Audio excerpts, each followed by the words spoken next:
Welcome everybody to this City Planning Committee meeting. We have full complement of committee members here. We have Alderman Briscoe, Councillor Harvey, Councillor Dutta, Alderman Barakis, Councillor Coates and myself. Welcome in the stratosphere, Councillor Dutta, wherever you might be.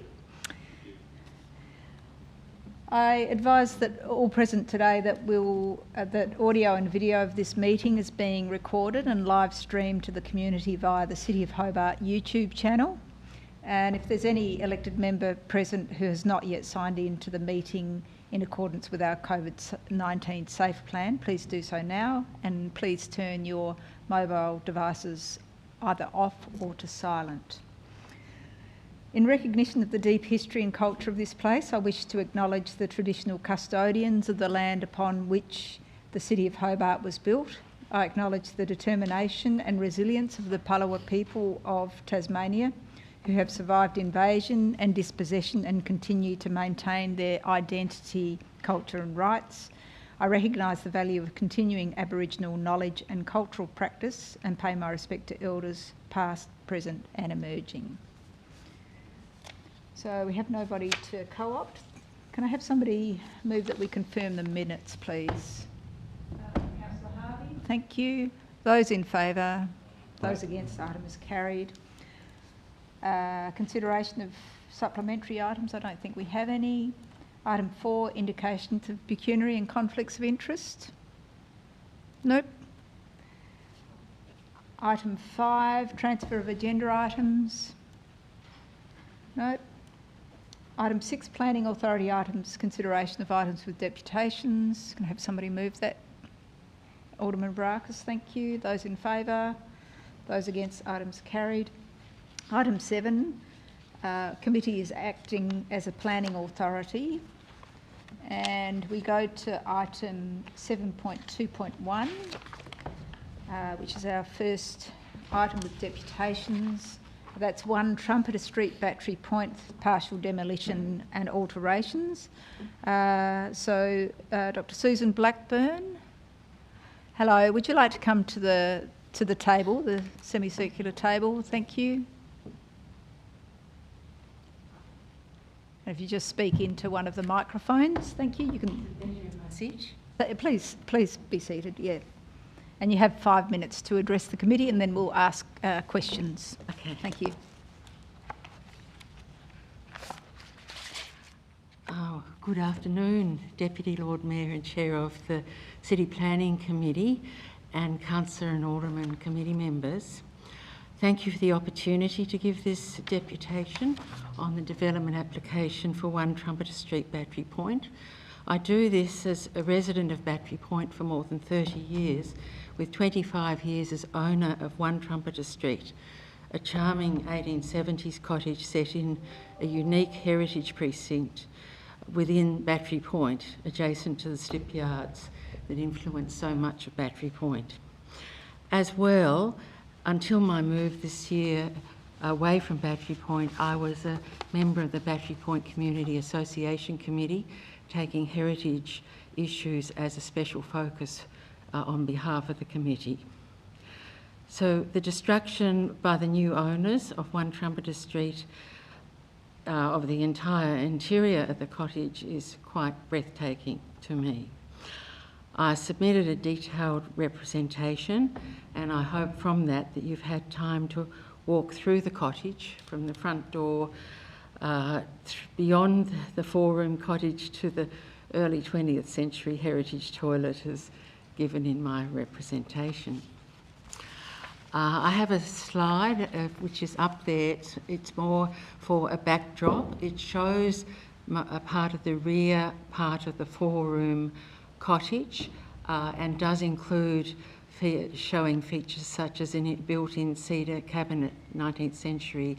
It had original architraves and 12-pane multi-pane window that's not in the picture, other heritage features in that back part.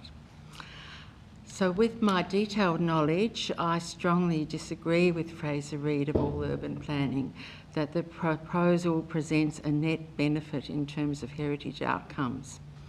To completely obliterate the interior, including the heritage fabric throughout the cottage, and then propose rectifying the front 2 rooms seems like heritage window dressing to me.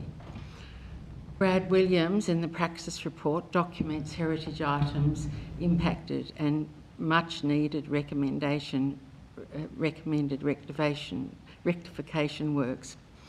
I think probably due to the assessment being post the interior destruction, the recommended works are at best a minimum, in my opinion.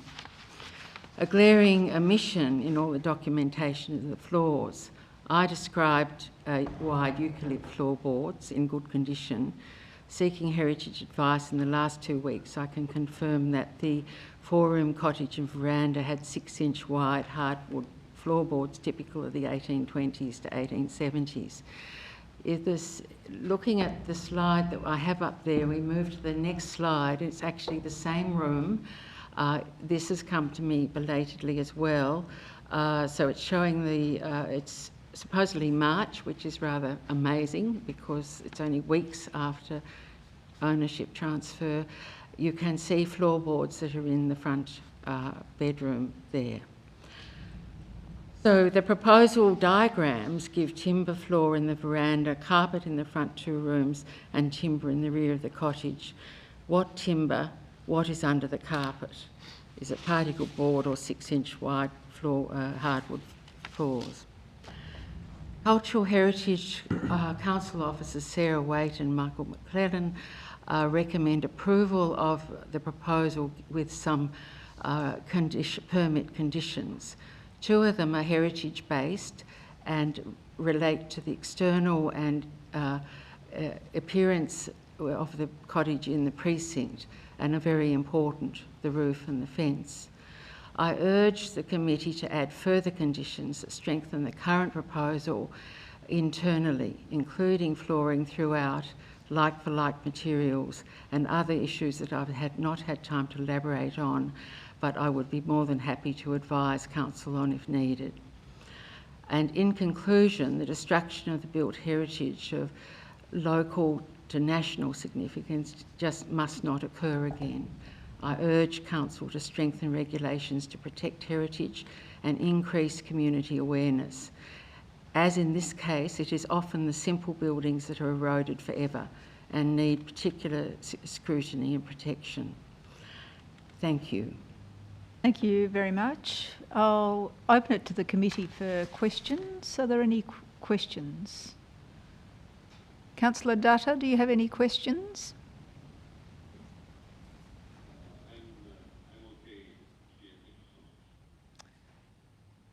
So thank you.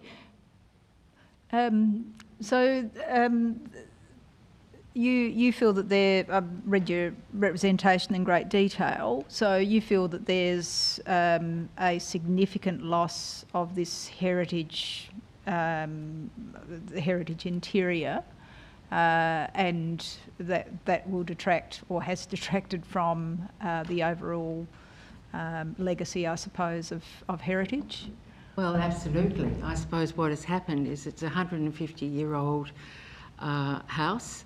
It had many of its original 1870s features, beautiful timbers, obviously absolutely correct for the time. So I think Sarah Waite has used the term new heritage, and she actually suggests that reluctantly, but I gather she feels that that is going to be more achievable than locating original replacements, particularly seeing the interior items in the cottage. No one seems to know where they've gone, so they've been disposed of in some way. Further questions? Councillor Harvey? So what do you suggest happens now? What do you suggest the committee should consider? I guess I feel there needs to be an outcome, and it needs to be as positive as possible. What I do think is that so far, with the recommendation from the Cultural Heritage Officers superimposed on the current development application, that it reinstates and protects the exterior of the front of the cottage for the precinct, but I do think a lot more could be done, even using new heritage materials within the interior. They just haven't been itemised in detail, and so it's like filling in the gaps, really, of saying, you know, what are the bricks, what are the floors, and knowing that it all has to be a compromise, but that the cottage can be still a late Victorian, a good example of a late Victorian cottage in Battery Point. If there are no further questions, I'll ask you to take your seat again. Thank you. And after we've just wiped the table down, I'll call upon Mr. Andrew Edwards on behalf of the Battery Point Community Association.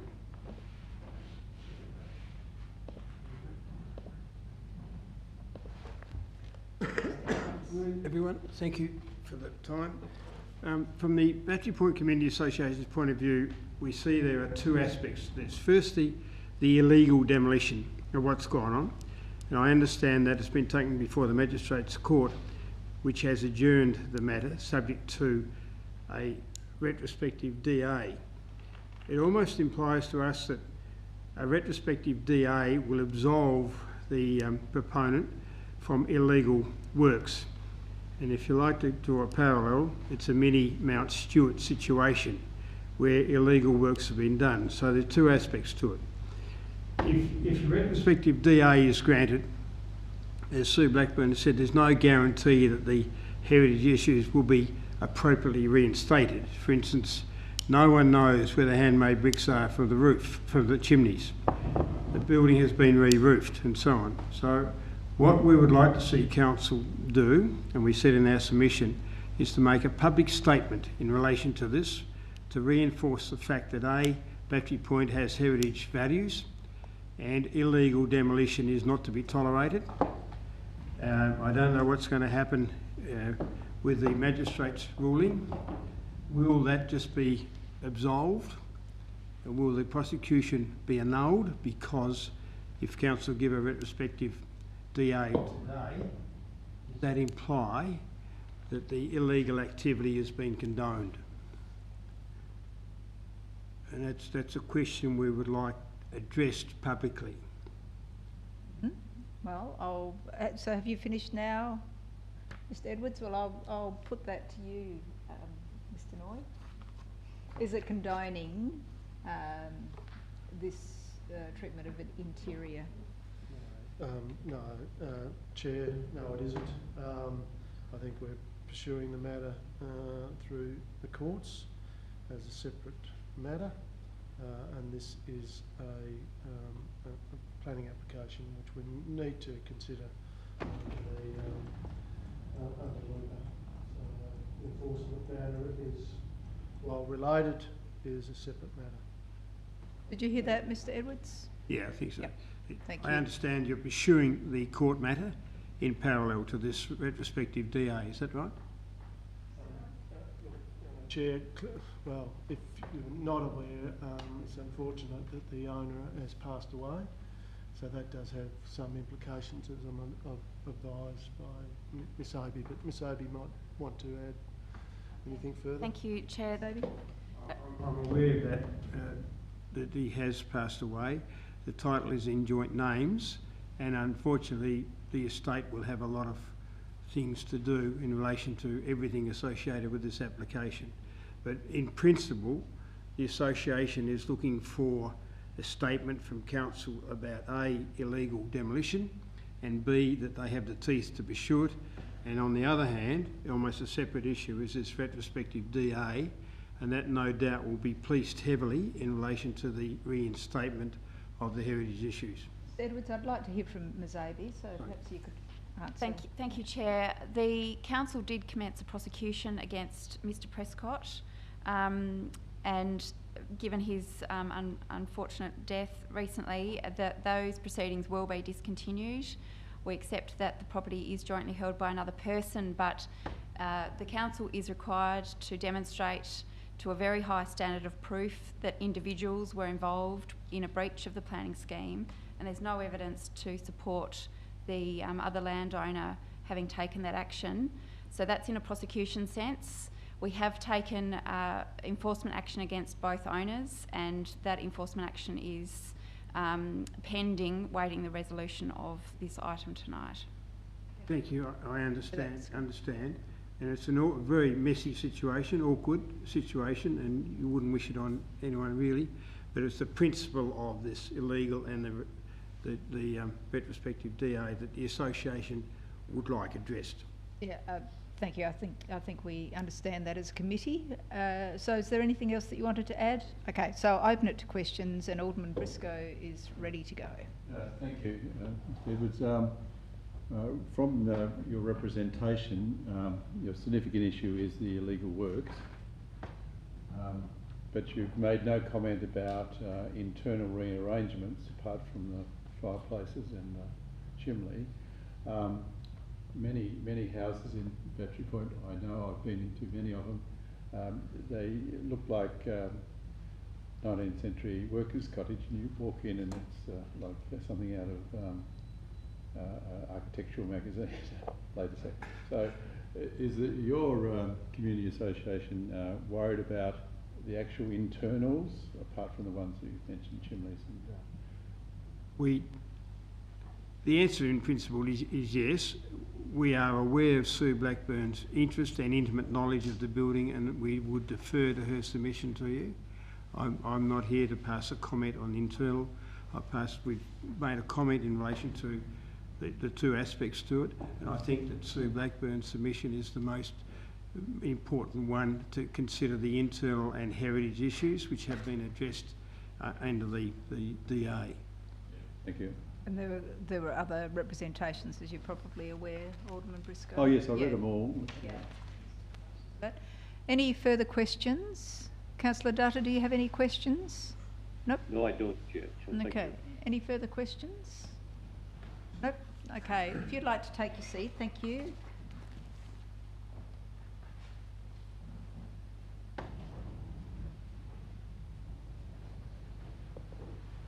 And I'll call upon Fraser Reid from All Urban Planning on behalf of the applicant. Mr. Reid, you've heard some of the concerns raised. Yes. It's a tricky situation. I suppose I became involved after council first approached Mr. Prescott. And after the works had been done, and my involvement was to assist with the architect and heritage person to actually define what's an appropriate scope to rectify the works. It was my understanding, although obviously the representative has intimate knowledge of the property, but it was my understanding that the intent was to reinstate with Tas oak, solid timber, for the skirtings, for the floorboards. There was a lot of non-original work in the property, including pine staircases and things like that. So it wasn't a pristine heritage property, but that's about all I can say in terms of my observations of it. What I would say though is I think this permit is important to actually just provide a discrete set of documentation that says this is the work that needs to happen to actually rectify the property, whether that be a new owner or the current owner. I suppose that remains to be seen, but the enforcement matter is certainly a separate issue that council needs to deal with separately, I think.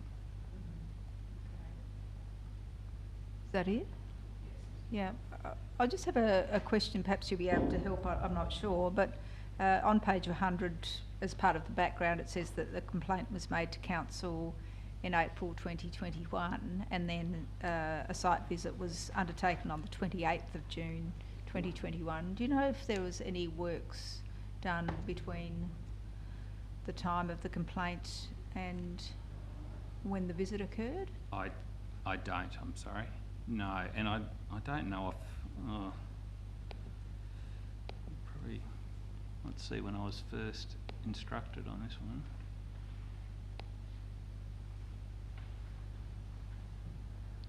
20th of May this year, I had the first contact from Mr. Prescott.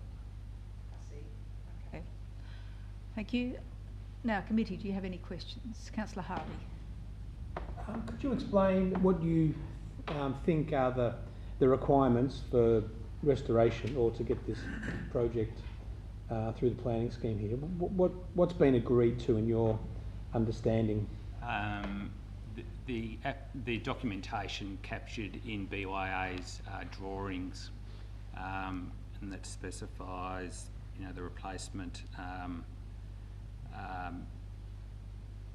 fireplaces, the skirtings, architraves, rectification of window works, and I should say that some of the window works is actually an improvement on the existing situation or the past situation.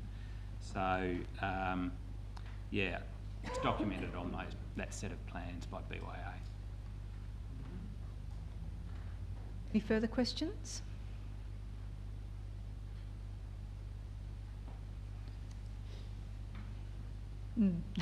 All right, I'll let you take your seat again. Thanks, Mr. Reid. Thank you. Now, there might be some questions for Mr. Noy. Alderman Briscoe will start. Thank you, Chair.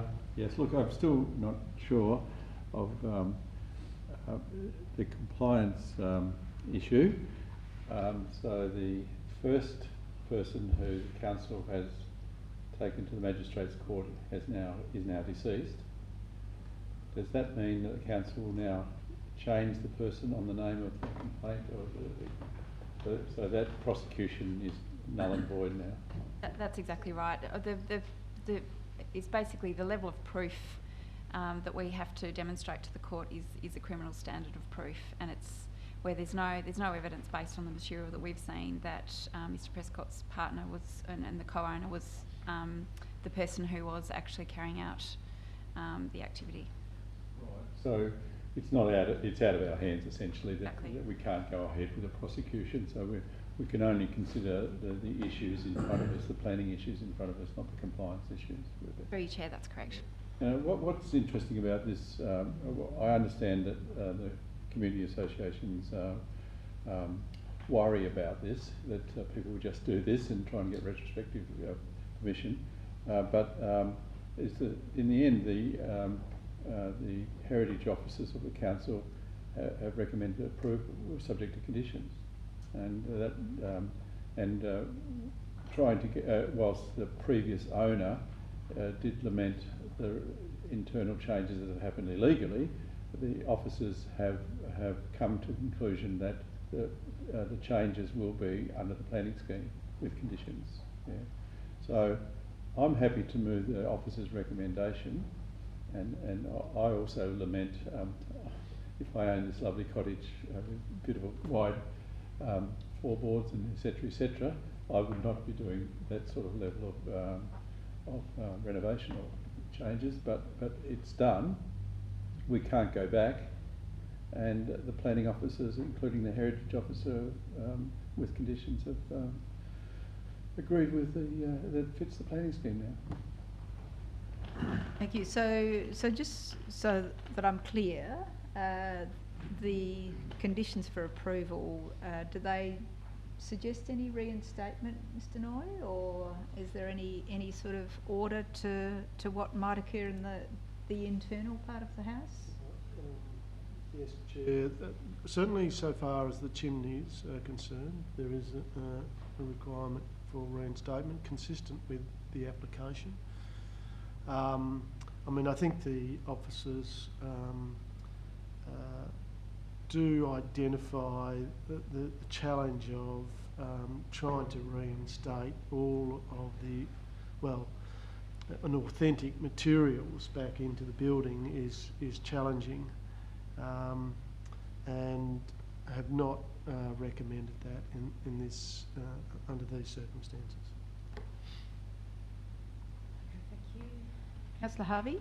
So, the choice of colour bond for the roof has been refused. Has that already been installed? So they've got to change the roof to a different colour. I believe so. So what we're talking about is getting the house externally looking like it did before, with the appropriate colour roof, with the chimneys reinstated, veranda. Has that been changed as well? Will that match the area? It does, and importantly, the front fence is not approved in its current. So they'll have to reinstate the previous front fence or something akin to it? I don't believe the fence has been removed, but Mr. Reid might be able to. Okay. The What about the fence front is still in place? and the veranda? You need to come to the microphone. You can do, yeah, just there, that's fine. You could see from some of the photos from the street that the existing front of the house, on the right-hand side, looking from the street, the windowsill was actually lower than what you'd expect. It's a non-original window in it, so the plan was to actually reinstate that at the traditional sill level and put the windows back in to match. But it also was my understanding on the plans that the floorboards would be reinstated as Tas oak, and the, as I said, the skirtings and architraves were also to be reinstated as Tas oak. Okay. Is that what you read, Mr. Noy, on the plans? Look, the in the kitchen area and living area, it says timber flooring. In other areas, it makes reference to carpet and tile, so it's not clear that, and to some degree, it's probably immaterial what's under the carpet,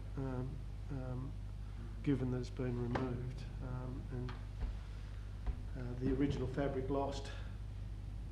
Councillor Harvey? Through you, Chair. So if this was refused, so if the majority of us said no, what would happen next? Clearly it would go to council. They would need to make a determination. If they supported that refusal, then it's open to the applicant to appeal that decision. At the time, the expiry date is in 2 days' time. Does that have any bearing on the decision? Well, it does. If it expires in 2 days' time and and the committee is recommending refusal contrary to officer's recommendation, then that decision will not be able to be made by council, so it'll fall upon myself to make a determination under my delegation. Thank you. Alderman Barakis. Thank you, Jen. Through you, just to clarify. So, obviously, I don't think anyone here condones illegal works or unpermitted works, but approving this wouldn't in any way be condoning any illegal works. It'd be a completely separate matter entirely. Whatever enforcement action's taken, it'd be similar to the West Hobart one, where we set that aside. We deal with the illegal works, but we're just ensuring that what's there from now on is compliant with the planning scheme. Is that correct? Yes, that's correct. I think we've got a fairly, reasonable record in relation to these matters. We were pursuing the applicant in this instance fairly rigorously because it was in the view of the officers and legal advice. It was a clear breach, and we were pursuing with some vigour, but as you've heard, unfortunately, the gentleman has passed away, and that's not possible to continue that. But then, prosecution. if he hadn't unfortunately passed away, and the council was successful in prosecuting that would still be a separate matter entirely from this planning application. So one shouldn't be seen as relating to the other.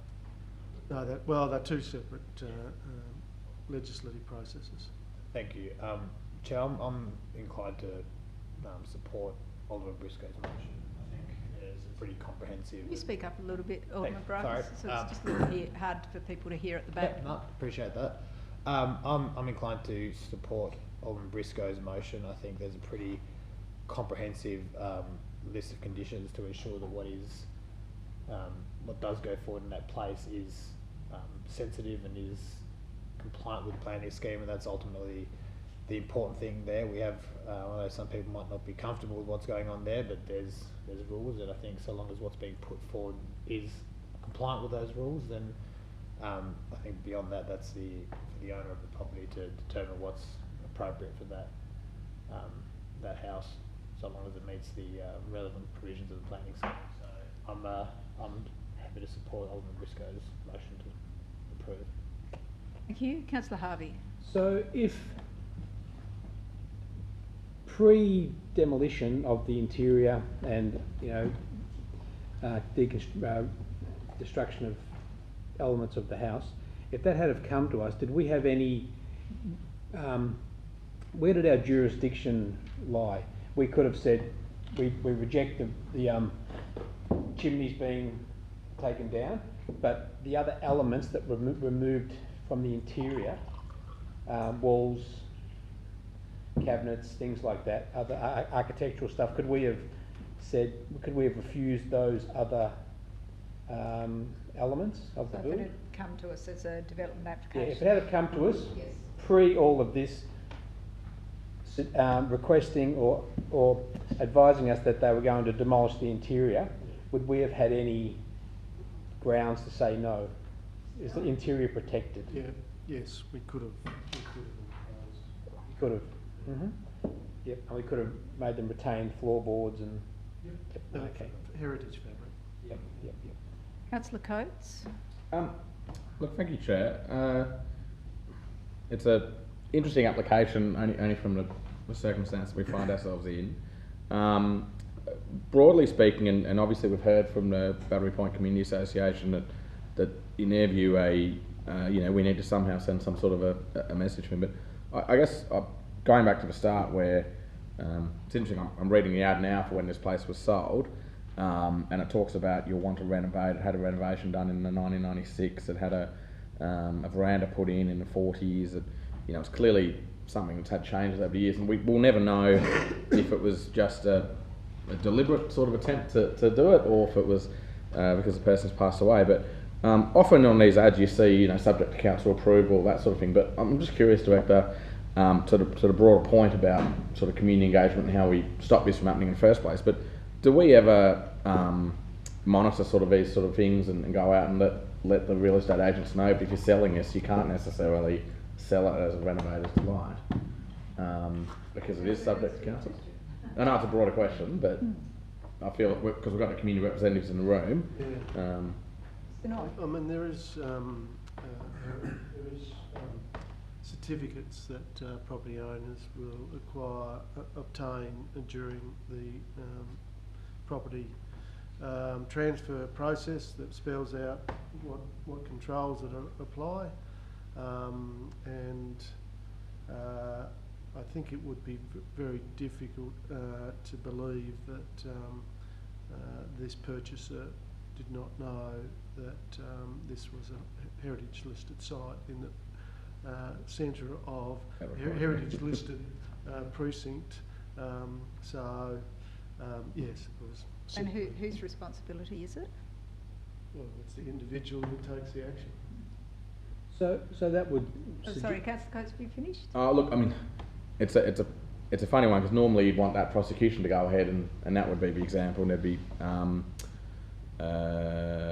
if you did the wrong thing, you should feel the full force of the law. I guess it's a moot point now, but I mean, I think based on the evidence before us, putting all that aside, I think I'm inclined to agree with the officer's recommendations. I mean, ultimately, their heritage officers have assessed it and they've drawn a line and said, well, provided you can rectify the outside of it, and there are some significant heritage conditions on there, it hits the hurdle. I think there is a broader point that we as a council might want to look at in terms of, hope to stop this scenario sort of happening. And I think even with the market these days, you will get the dodgy operators, the Mount Stewart sort of people, and it's how can we, part of it's probably an education process and part of it's the looking at how do we prevent it happening at the start. But that's a broader issue, sort of beyond the scope of this application before us at the moment. But yeah, look, I think on the evidence in front of me, although I don't like how it came to pass, it does comply. But I think we as a council should probably investigate this sort of issue and how we can prevent these things from happening in the first place. Thank you. Councillor Harvey. So, through you, Chair, it sounds more than likely that the owner deliberately did the illegal works, knowing that they were illegal works, and with the intent of, paying the fine or whatever it is. It sounds like it was it was deliberate, because you wouldn't just do this. You'd have an idea that what you were doing was illegal, and you would only conduct illegal works if you assumed that you'd just pay a fine for it. What would have been the penalty had the owner still been alive and been prosecuted? I'll throw you, Chair. The courts are certainly taking a serious approach to the fines that they impose for planning breaches, as we saw with the Mount Stewart incident, which was a substantial fine. There's always a sort of a discount applied for a first-time offender, so I don't expect the full potential under the legislation would have been imposed here, but I anticipate that the fine could have been very substantial indeed. And there was no history of... Not that I know of, no. Right. Yep. Councillor Dutta. Thank you, Chair. Just a few questions to begin with. Question number one. When the property was purchased, the owner would have known that this was a heritage property, an inherited precinct. Would that be true? Mr. Noy? I can't believe that he wouldn't have known that. I can't be definitive because clearly under the circumstances, but I can't believe that he wouldn't have known that this was a listed property in Battery Point, which is very well known for its heritage provisions. Chair. Thank you. So therefore, from your answer, it appears that there are circumstantial evidence that would be quite strong. Thank you for that comment. Question number two, this particular property, was it owned jointly and one particular owner has died and one is still alive? Mr. Noy? That's as I understand it, Chair. Thank you.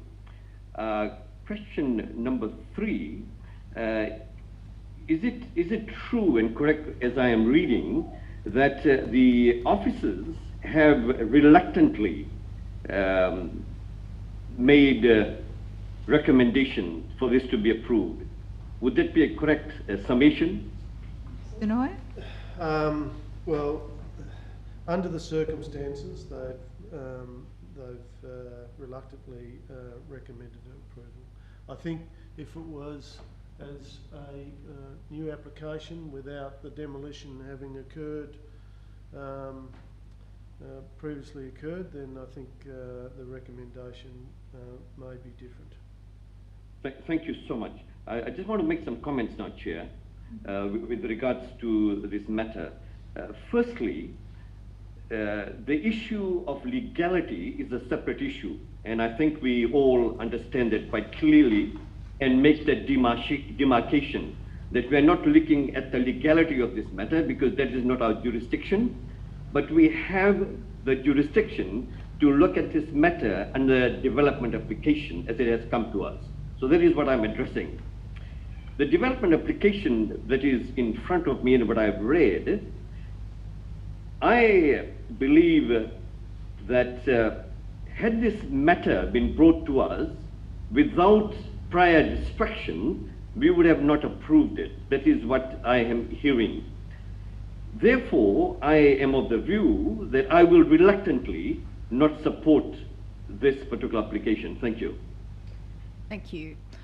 Okay, I'll make some comments now. Look, and I think we've had a very good discussion about the values of heritage, how much people know about things when they should, or should have knowledge about how to look after, or even lodge development applications when they're doing internal works in a listed heritage building. We've talked about the retrospective nature of this, and we have heard deputations and also read representations raising significant concern about the process in Mr. Edwards' case, but also the heritage fabric, the important heritage fabric that is lost, and. I think that drawing that comparison to 55 Mount Stewart Road is quite a good one. Although it would have been better to have a comparison to closer to home with this significant heritage fabric. I don't accept that we should be doing this, but just approving it because it's kind of too late now, and I would support any sort of motion for refusal should this motion fail. So, Chair. Councillor Harvey? So if this does fail, then as the Director said, the proponent would then need to take it further on with the it will then go to full council. No, it doesn't go to full council because we'll run out of time. Okay. He'll have to make a decision via delegation. Yeah, sure. Yep. Just a matter of yes. interest. Is the co-owner the wife or the partner? Partner. As a business partner? Personal partner? So if we refuse it tonight, then we're putting on the widow, or presume it's a widow, or partner. We're leaving it in a state of uncertainty. Either way, a decision will have to be made in 2 days' time. But Mr. Noy? That's correct, unless we can get an extension of time. Yeah. So your Test the vote. Your delegation would be to follow your officer's recommendation. No. That would be the position, my position. Well, that's, yes. Well, well, obviously, this is a split. This is likely to be a split vote. But yeah, and I'll just say, Chair, I won't be supporting. I'll be voting against the recommendation. I think it's a clear message that the committee might say. So you're putting that motion forward now. Oh, motion for a few. Oh, sorry, we haven't voted. We've got a motion for it. Yeah, my apologies. Yes. Foreshadow refusal, just to do the full round. Yeah. Okay. All right. So I'll put the motion for approval. Those in favour? Aye. Those against? No. Show of hands. Those in favour? Alderman Briscoe, Alderman Brackus and Councillor Coates. And those against? Councillor Harvey, Councillor Dutton and the Deputy Lord Mayor. And I'll it's tied, therefore it's lost. And I'll move that we move recommendation for refusal, but I guess it'll be 3-3. Yeah. We've got to go through the process. So Councillor Harvey has moved a motion for refusal, based presumably on heritage. Yeah, based on heritage and the other heritage fabric and all the all points that you heritage. might have to those. So everybody's aware of what the motion is. I'll put the motion. Those in favour? Aye. Those against? No. Show of hands. Those in favour? Show of hands. Bill. Councillor Harvey. There's always one person asleep, isn't there? Dutton and the Deputy Lord Mayor. Those against? Alderman Briscoe, Alderman Brackus and Councillor Coates. The motion is lost. Therefore, we leave it in the safe hands of Mr. Noy. For that delegation, unless it is extended, an extension of time is I was made. reading something. All right, thank you. So we'll go now to item 7.2.2, which is 72 Summerhill Road, West Hobart, 2 multiple dwellings. And I'll call upon Mr. Travis Purton. Mr. Purton, hello. Hi, Chair. Take a seat. You have 5 minutes to address the committee of your concerns. Good evening. I am the owner of the block adjacent to number 72 Summerhill Road. I objected to this, put an application objecting to the multiple dwelling property at 72, and I believe there's been 3 representations objecting to that property with approximately 24 concerns. The council planning officers have refused this application at this stage on a number of points, 3 being the building envelope. It exceeds the building envelope on both sides of the site, adjacent to mine at number 70 and at 74. The dwelling is for a duplex building which is takes up the whole site with 4 parking spaces. There is no provisions for any off-street parking, which is against the council issues in relation to off-street parking.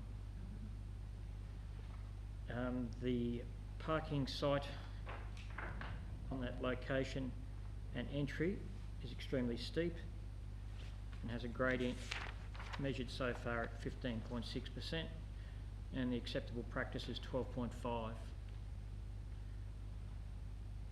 The council have requested a vehicle clearance report, and this was not submitted. I believe that vehicles would be bottoming out and damaging the concrete driveway, which is a right-of-way access to my property at number 70.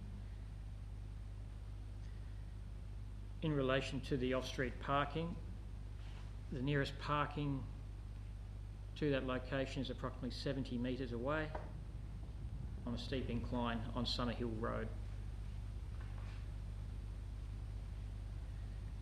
Human nature would suggest that people would be parking in incorrect areas and not wishing to walk up 70 metres up that steep incline to that location, which would cause a traffic hazard for not just myself, but other residents in the Summerhill Road area and a cul-de-sac.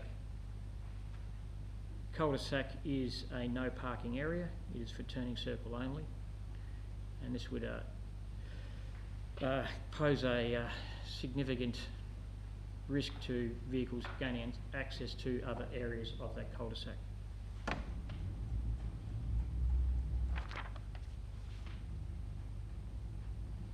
In relation to vehicles parking over a right-of-way, I'm not saying they will park over a right-of-way. However, human nature suggests that vehicles will park over a right-of-way, blocking access.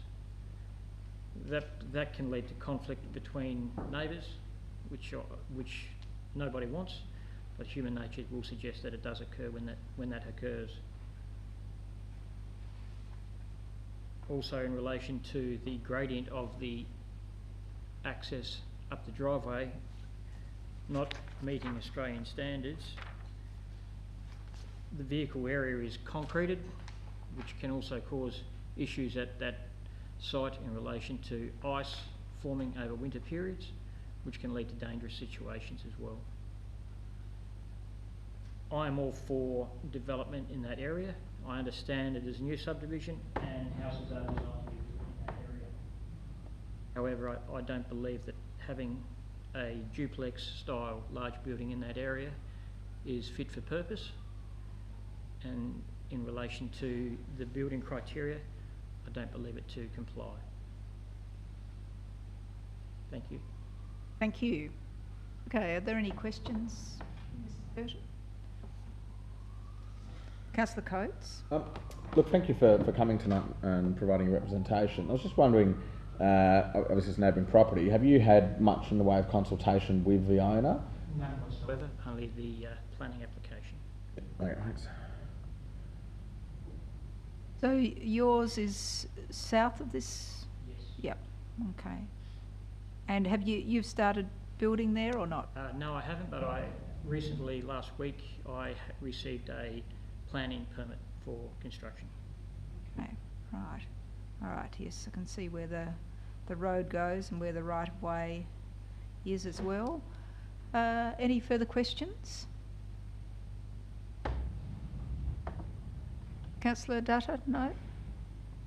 No questions. Yeah, Okay. thank you. All right, would you like to take your seat again? Thank you. Thank you. And I'll now call upon Mr Russell Tunks, who's on Zoom, who's the owner, and you've heard some of the concerns. You've obviously read the report recommendation for refusal, Mr Tunks. Could you address some of those things? Yes, thank you for the opportunity to address the committee. Can I just give a little bit of background to my situation? My wife and I are planning to retire to Hobart next year. I've just completed 44 years in defence, 20 years in the Air Force, and another 24 years working for defence. So we've lived all over Australia, holidayed in Tasmania many, many times. Basically, we love Hobart, so we decided that's where we would love to retire.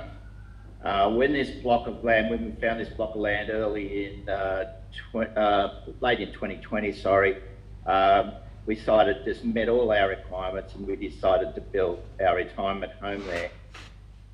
The idea of a duplex was based around the fact that this would provide us with some support for our retirement. We could live in one and sell the other. So on that basis, we moved ahead and basically invested our life savings in that block. We paid $500,000 for that block. So, and since then, we've also spent another $30,000 to $40,000 on doing the design and the engineering. A couple of months ago, our civil engineer identified an issue with the gradient of the right-of-way of the access road, which is particularly just outside of our block where the gradient is an issue. We were told that the turning off that right-of-way could not meet Australian standards. I do note, though, in the attached documents to the agenda, that the original development, the JMG documents I'm talking about, in para 5.4, said that this right-of-way should not, the gradient should not exceed 15 degrees. Outside of my block, it definitely does exceed 15 degrees.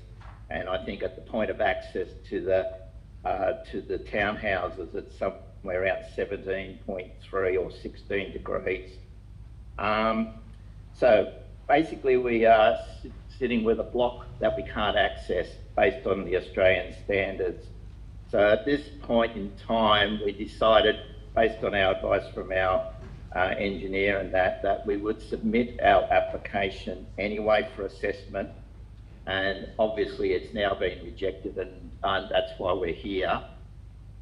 So we basically fear that we have a block we can't build on because there's no off-street parking that we're allowed to utilise based on the Australian standard, and the resulting risk that we might scrape the underside of our car. I'd probably want to note at this time that it is a 2004 standard, and I believe it's based on a fully loaded Ford Falcon. Personally, this is pretty shattering for us. My wife has significant mobility issues.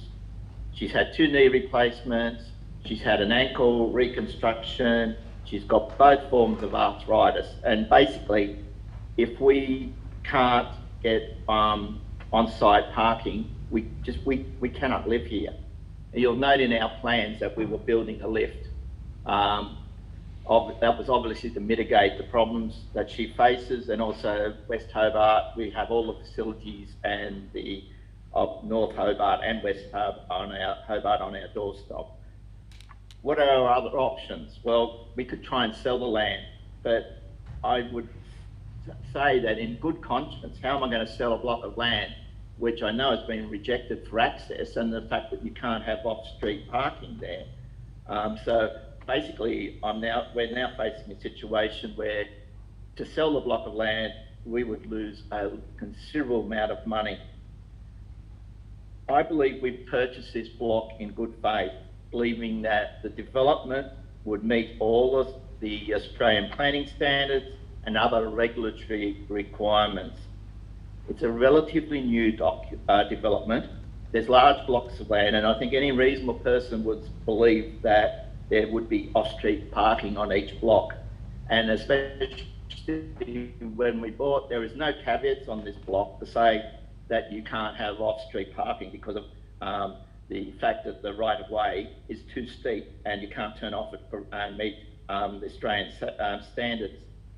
I'd also note that in the attached documents, the agenda in attachment B in the fire assessment, there is off-street parking designated on that block. So again, I would sort of think, you know, how did that happen? So basically, we consider ourselves really lucky to have found that block.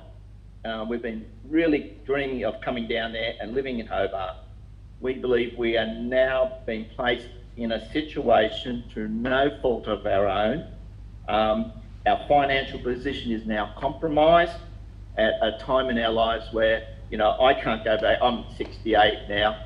I can't go back to work. Mr. Tunks, would you like to finish up now, please? Yeah, I am. Just that was it. So I'm just basically, we can hope to find a way to move forward on this. I'm happy to answer any questions. Yeah, great. Thank you. Okay, are there any questions of Mr. Tunks? No questions? No, okay. I have a couple of questions. I know that area pretty well, Mr. Tunks. Just in relation to any sort of, I know there's been some landslides pretty close by and it's fairly wet up there at the moment. What sort of soil checks have you done on this relatively steep block?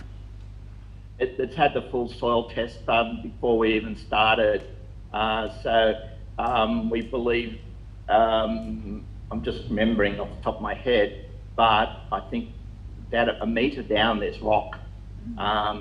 So there's quite a substantial amount of rock under each of the sites up there, right across that whole area. And also too, it's probably, sorry. And part of the condition for refusal is, or reasons for refusal is relation to sunlight and that second semi-detached side. Yeah, that is relative.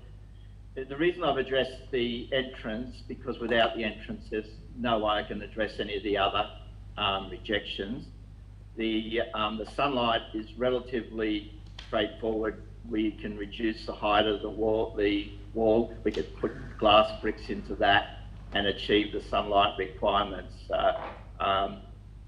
The car parking, again, without being able to access, didn't really matter that the additional car park was needed. Again, we can do stuff with the bottom of that, underneath that house, to provide an additional car space.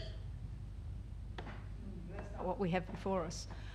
Okay. I know that exactly, but the issue for me is I just can't move forward to even address those other things without being able to, gain access to the block.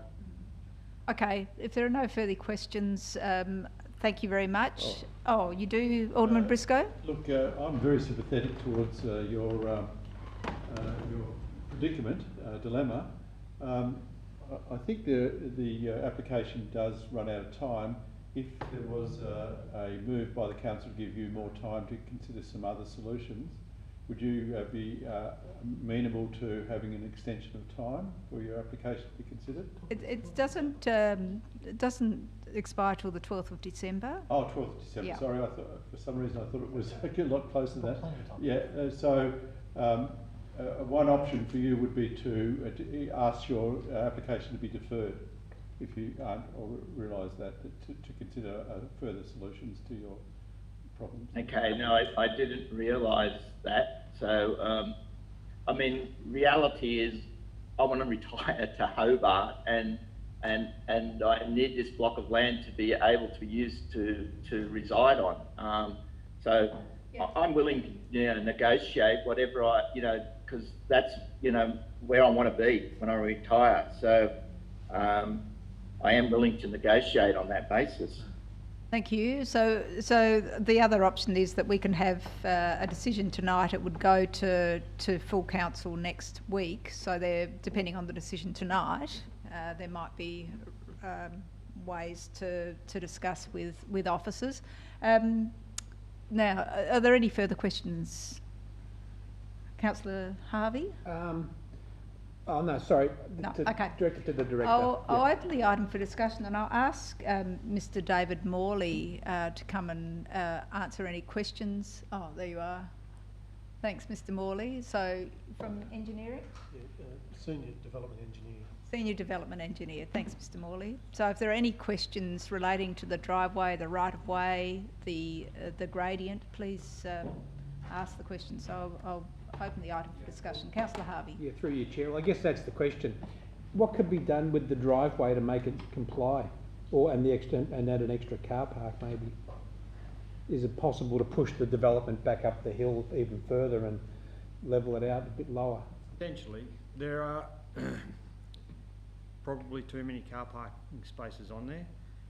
I think there are 2 car parking spaces that I thought would work, and there was 2 that I could see wouldn't work straight away. We haven't had any trouble with the other developments on the right of way. So I think there's definitely a solution there. Is that, through you, Chair, is that because the other developments have been a single dwelling rather than conjoined? Correct. Trying to squeeze too much on?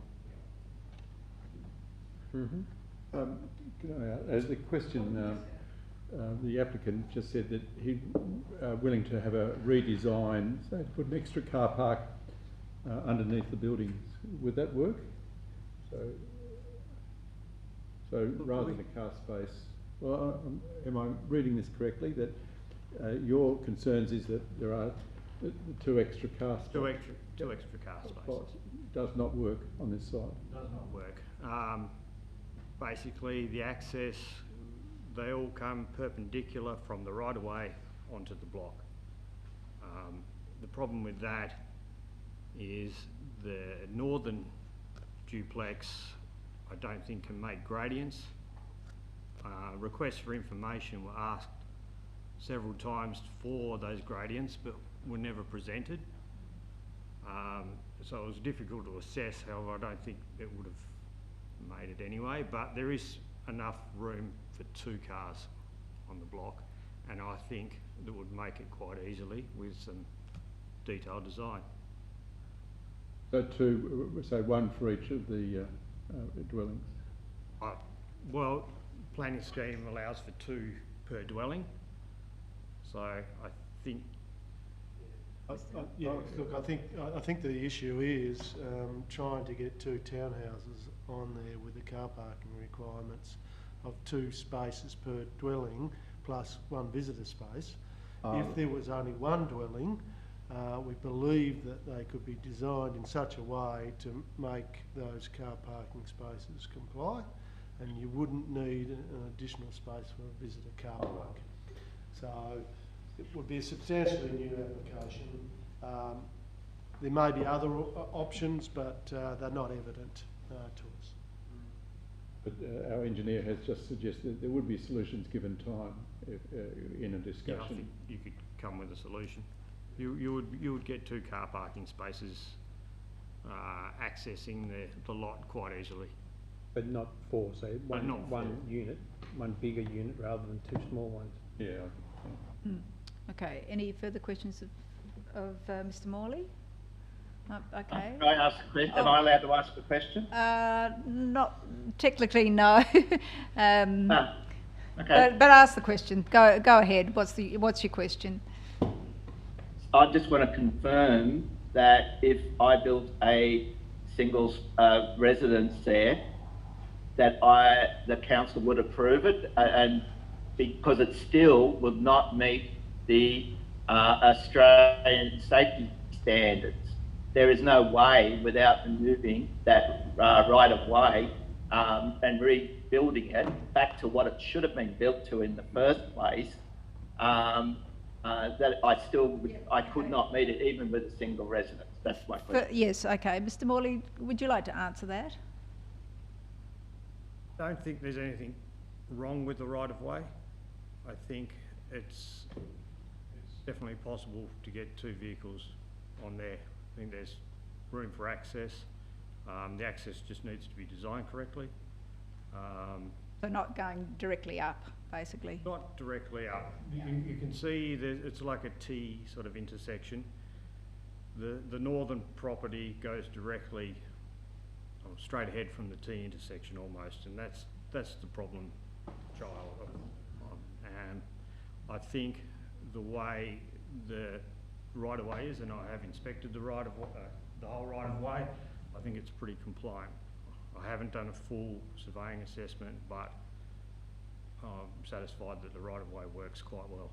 And so it's really a safety issue that is of greatest concern with this reason for refusal? Yeah. Yep, thank you. Okay, further discussion? We have a motion before us. Oh, Councillor Dutta. Thank you, Chair. Just listening to that deliberation, would the applicant be happy to defer it, and therefore if Alderman Briscoe is wanting to move that, I would be happy to support that. It'll give him more time. Now that we know that the right of way is not a problem, and if only one was built instead of 2. Bearing in mind that that would be a completely new development application.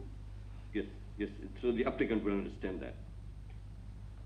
Yes, I do understand that, and just, as proof of my desire to live there, I would be willing to do that.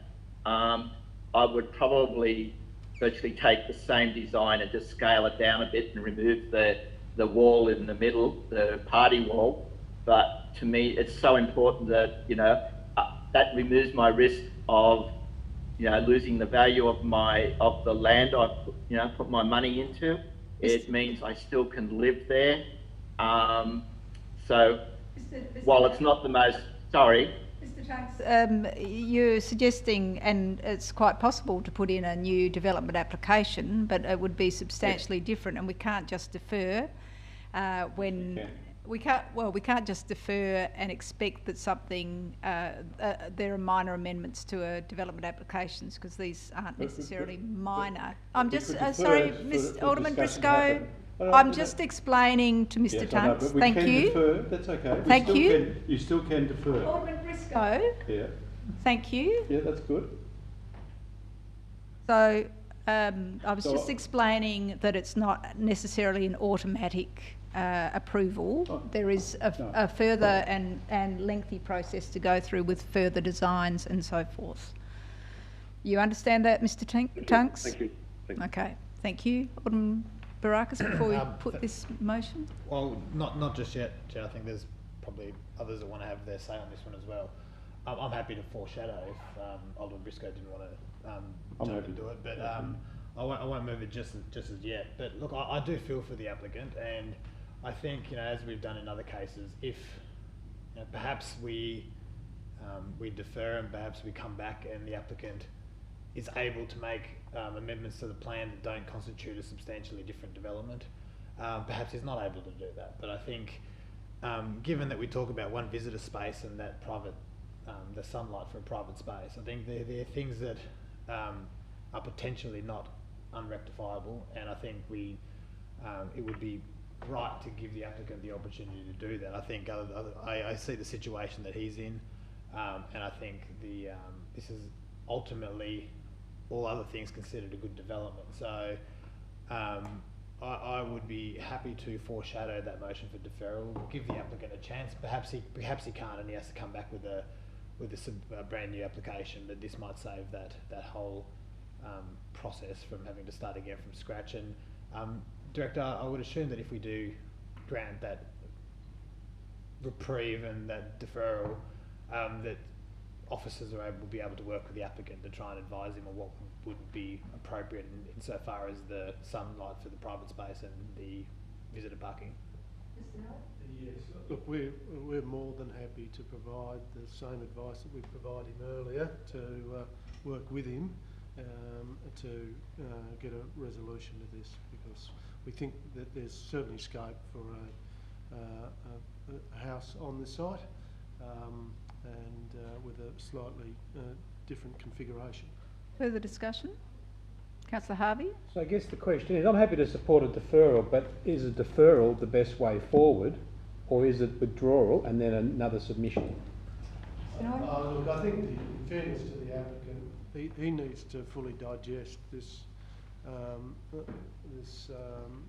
decision tonight and come to the realisation, because at this stage, well, prior to this, they hadn't. But I think hearing this debate gives him greater clarity, I suppose, on those concerns, and hopefully he'll come to the realisation that a significant modification or adjustment will be necessary to satisfy those very important safety considerations.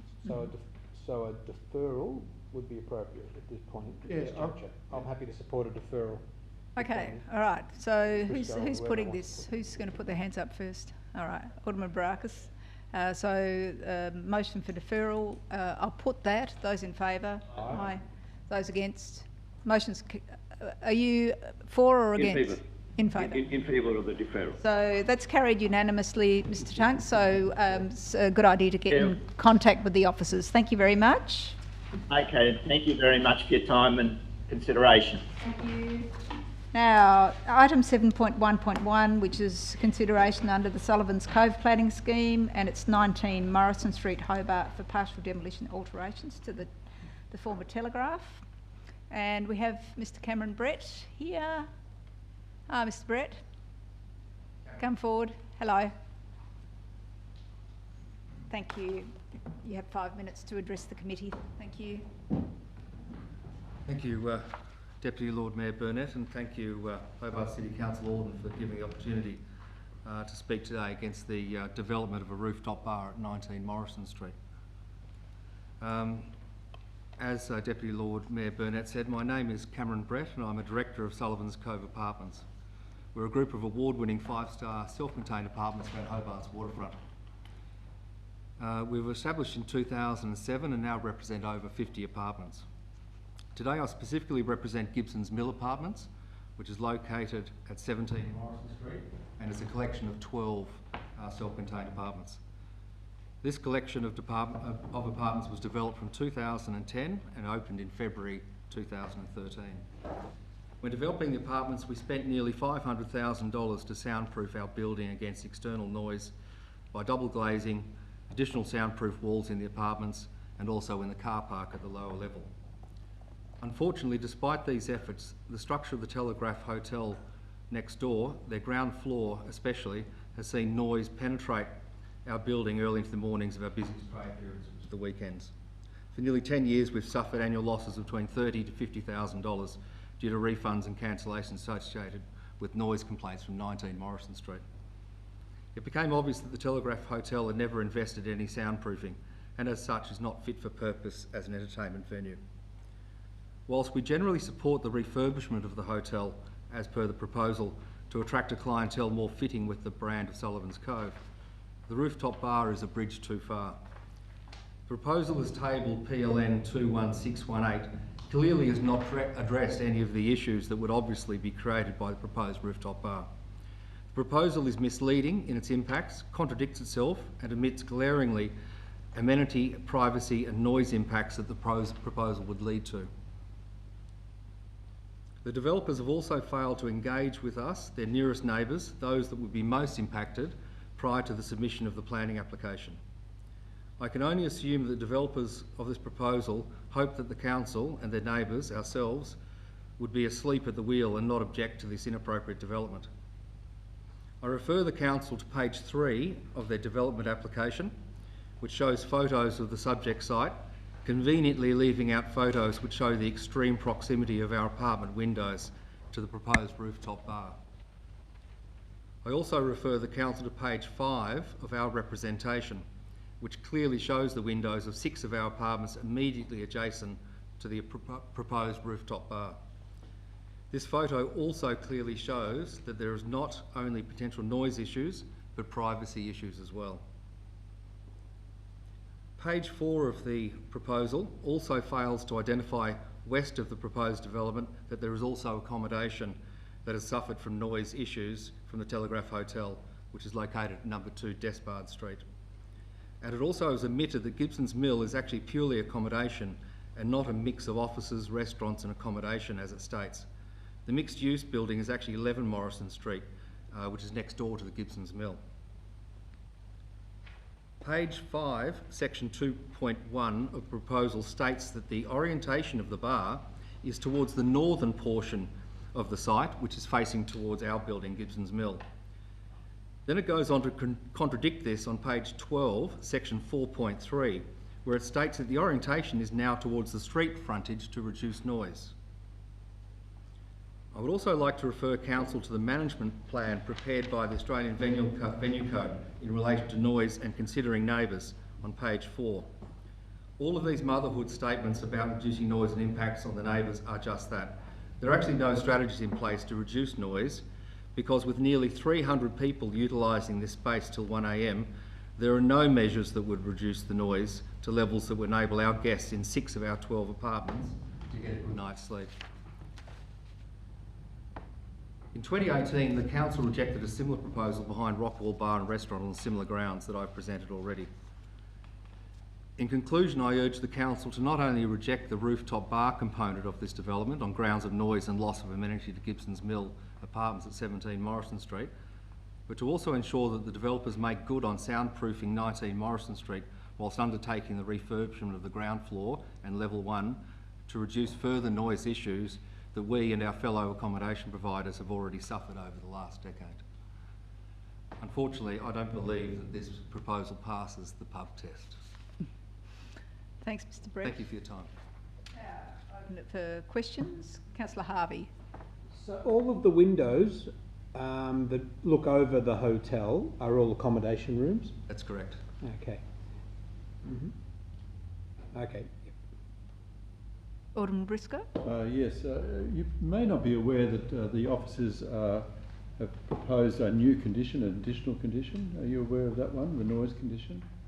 I've only gone through the proposal that's been submitted by proponents and had a quick look at the report that's in the agenda this afternoon. Yeah, it just came before us today, I think, but... well, I wouldn't be aware. No, it's basically quite a strong condition, but perhaps a copy could be very long that? to read?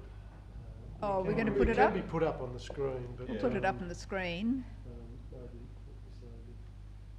While they're doing that, perhaps another question is, in the sense of it has been a uni bar for many years, and now it won't be. Would there be, in your view, a decrease in the noise anyway from the street? With outside tables? Well, actually, one of the things that's been beneficial to the works that we've done, as I stated, we've spent a lot of money double glazing. The actual street noise hasn't been a major issue for us as it has been for the other accommodation providers across the street. Oh, yeah. The biggest issue is that there's been a concrete floor at some stage poured, I think during the 1990s, which has polished concrete, which actually abuts up against the building, our building wall, which is shared, which actually transfers all the noise from the ground floor of the Telegraph Hotel into our building, and there's nothing that we can do about that. So dragging of chairs, the live music was always an issue. Now that's, at the start I actually said that I'd support the redevelopment of the hotel because I think it will actually fit better with the Cove, and I think the clientele improvement will be improved. So we certainly support the redevelopment of the hotel if we can get those noise issues sorted out. But the rooftop bar, if any of the people on the council had actually, I don't know whether they actually came down to the site to inspect the actual rooftop, it is literally up against the windows of our apartments. I can't see any mitigation strategies that would actually enable us to be able to cope with that level of noise and also lack of privacy. Good, thank you. Now, I think we've got this part of the condition there. Can somebody read it out, please? I'll read it out for you. Prior to the operation of the venue, a noise management plan be prepared by a suitably qualified acoustic engineer must be submitted and approved. The noise management plan must include measures to minimise and mitigate noise emissions from the venue so that the environmental harm is unlikely to be caused to the occupants of nearby noise-sensitive uses, residential and visitor accommodation, or so that the measures will be used to reduce the risk of environmental harm as far as reasonably practicable. The noise management plan must be based on the findings of an approved noise impact assessment, which must be prepared by a suitably qualified acoustic engineer, include noise modelling to estimate noise levels inside and outside of the noise-sensitive uses that would be most affected by noise emissions from the venue, and include reference to the best practice standards and guidelines including the Tasmanian Environmental Protection Policy 2009 and the Victorian Environmental Protection Regulations 2021. The noise management plan must be, but is not limited to, specific noise limits for background, amplified and non-amplified music from all levels of the premise, including measures to ensure noise limits are complied with, and include detailed noise complaint record keeping and response protocols. Did you get that? Most of it, yeah. I think, I mean, for me, this is almost, again, comes back to issues that we've had before. I mean, we've been dealing, and with all due respect to the council, we've been dealing with these issues for many, many years, and like to approve these things with the plans, the redress that we have once these things are approved are almost nil. We've been bashing our head against licensing over the years. You know, we've submitted police reports. You know, everything that we've done, you know, has really fallen on deaf ears over the years. And we even had a sound engineer come in, and after the sound engineer had come in, part of the process was actually to go next door to the pub and tell them that I'll be doing the measuring. So of course, you know, noise can be mitigated during the measuring period. And I'd even had someone approach me and let me know that that particular consultant that we'd used has never ever stood up against anyone making too much noise because they don't believe that that's their role. So we've been down this track before, and I really can't see this is actually going to be suitable or acceptable. And I can't see what mitigation strategies, you know, you can't control 300 people when alcohol's involved. I mean, some of the statements in here, you know, it shows that, you know, of course they've been ticking all the boxes, and I can see why the council's approved it, because they've actually gone through the management plan, Sullivan's Cove Planning Authority, and actually ticked all the boxes. But statements like, you know, the rooftop, will it all have times, will have regard to its neighbours in the surrounding area and use best practice to ensure that minimal disturbance is caused to those residents by the operation of the telegas. Yeah, I mean, I take your point. Yeah, there's like how? There's nothing in there that says how they're going to do that. All right. You know, they're going to ensure that patrons will leave quietly. I mean, Thank you. Yeah, so I'll just ask if there are any other questions. Alderman Fresco? Thank you. Yes, what about one control would be a limit to the hours of the rooftop garden. So at the moment it will be 1 AM, I think, if I'm reading it correctly. So if we brought it back to more reasonable for adjoining accommodation venue like yours, would that be one possible solution or help? We'd certainly consider proposals to put on the table, but you know, considering we are self-contained accommodation, people do have, you know, we're family friendly, people do have children, and I can't see why they shouldn't be allowed to stay around the waterfront, especially with access to the Mona Ferry. I mean, what would be an acceptable time to us may not be an acceptable time to the developers, but we'd certainly consider a proposal if they put a proposal forward for changing that. Yeah, well, I mean, we could change it here if we wanted to. You know, I would say 11 PM. It would be an acceptable thing for me if I had a venue like beside me. But anyway, we'll talk about that, I imagine, in a moment in discussion. Alderman Barakis. Thank you, Chair. I suppose following on from that, what would be acceptable hours for you? Well, I haven't. This is the first I've actually been offered acceptable hours, but I must say that, you know, 11 PM would certainly be something which we would consider very favourably. Thank you. Councillor Data. Thank you, Chair. There was some statement made with regards to police reports Could you please elaborate on that? I wasn't able to gather the facts from what you were saying there. Mr. Brett? Yes, we had an issue with some of the other nightclubs that have been operating in the area. When I say we, it's a collection of accommodation from Customs House Apartments, Quest Apartments, ourselves at Gibson's Mill, the apartments at 2 Despard Street. And we've been working with police and licensing for some years to try and get the noise and issues of security tightened up in the area. And we actually presented, it was a 4-page police report. We presented to licensing of all the police call-outs in that area to deal with drunkenness, violence and noise. Thank you. Thank you. Okay, if there are any further questions of Mr. Brett? Thank you. If you'd like to take your seat again, and I'll call on Mr. Paul Davies, who's online. Mr. Davies, you have 5 minutes to address the committee. Thank you.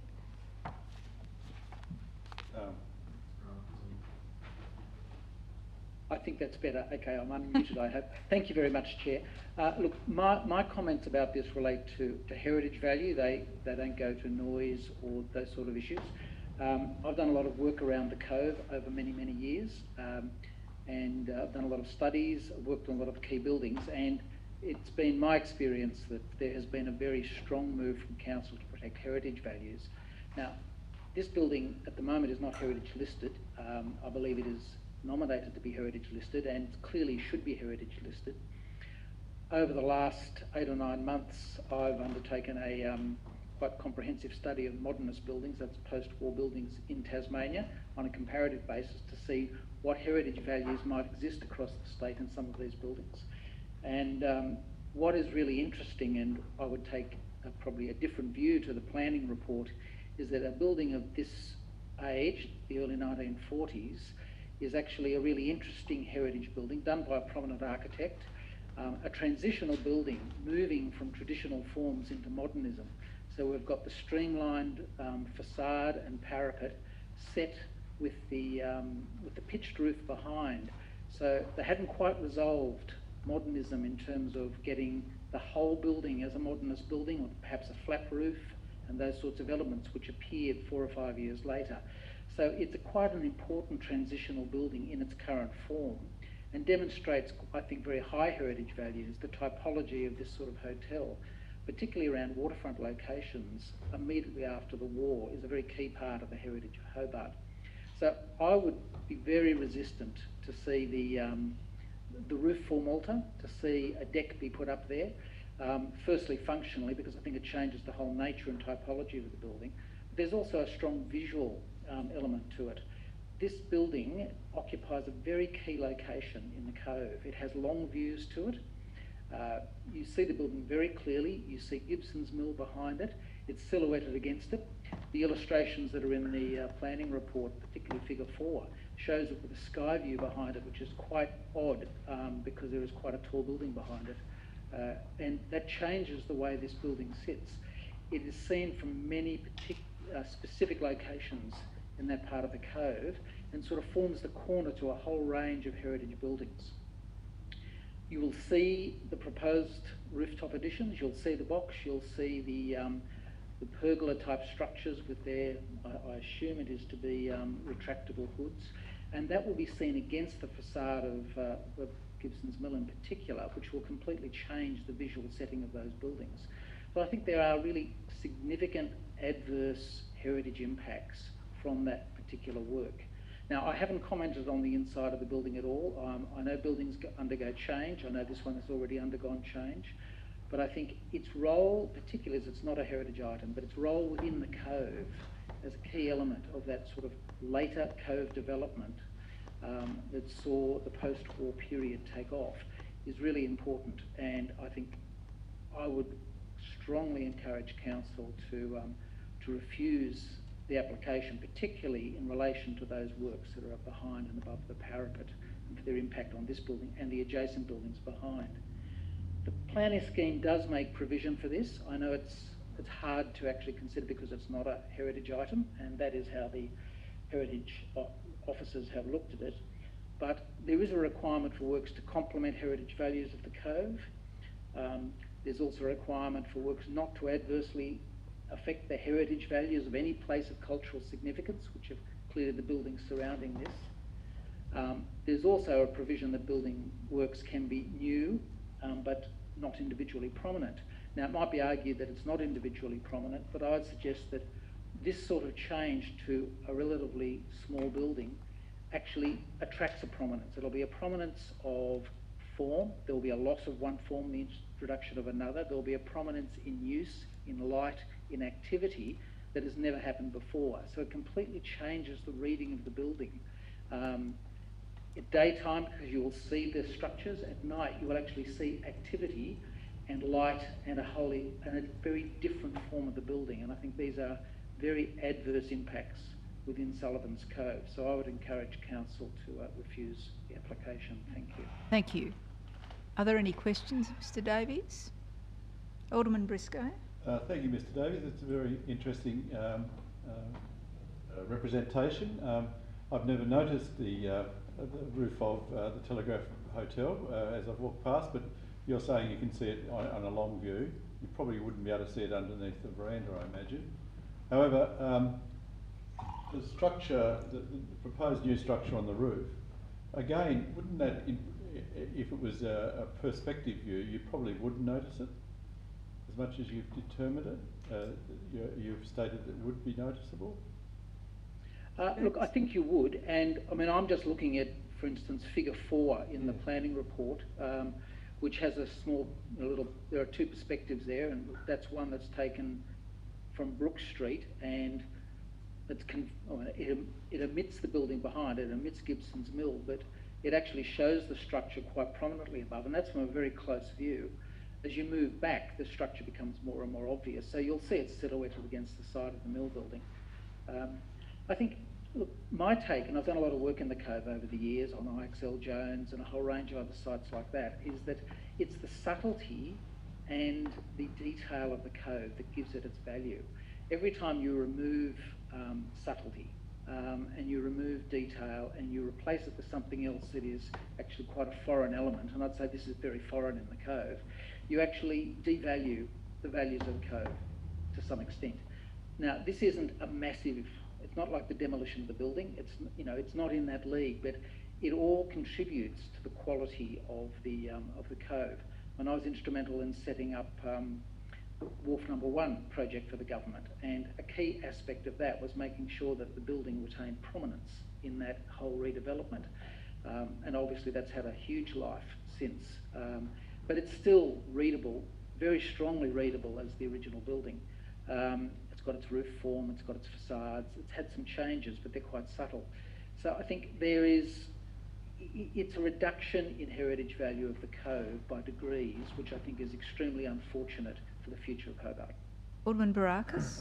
Thank you, Chair, and through you to Mr Davies.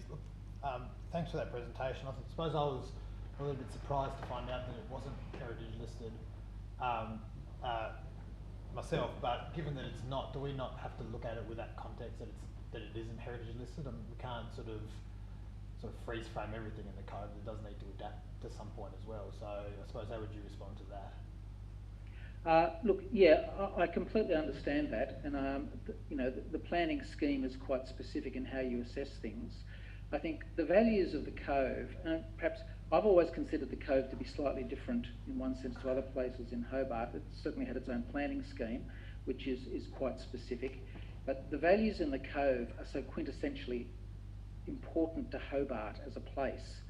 It is where Hobart is seen and experienced by so many people and so many events, that I think to actually diminish any of the heritage values, whether they're actually listed or not listed, and given that there is a proposal, I believe, to list this building, so that it clearly does have heritage value, even if that isn't gazetted at this point, I think that is a very unfortunate thing to do.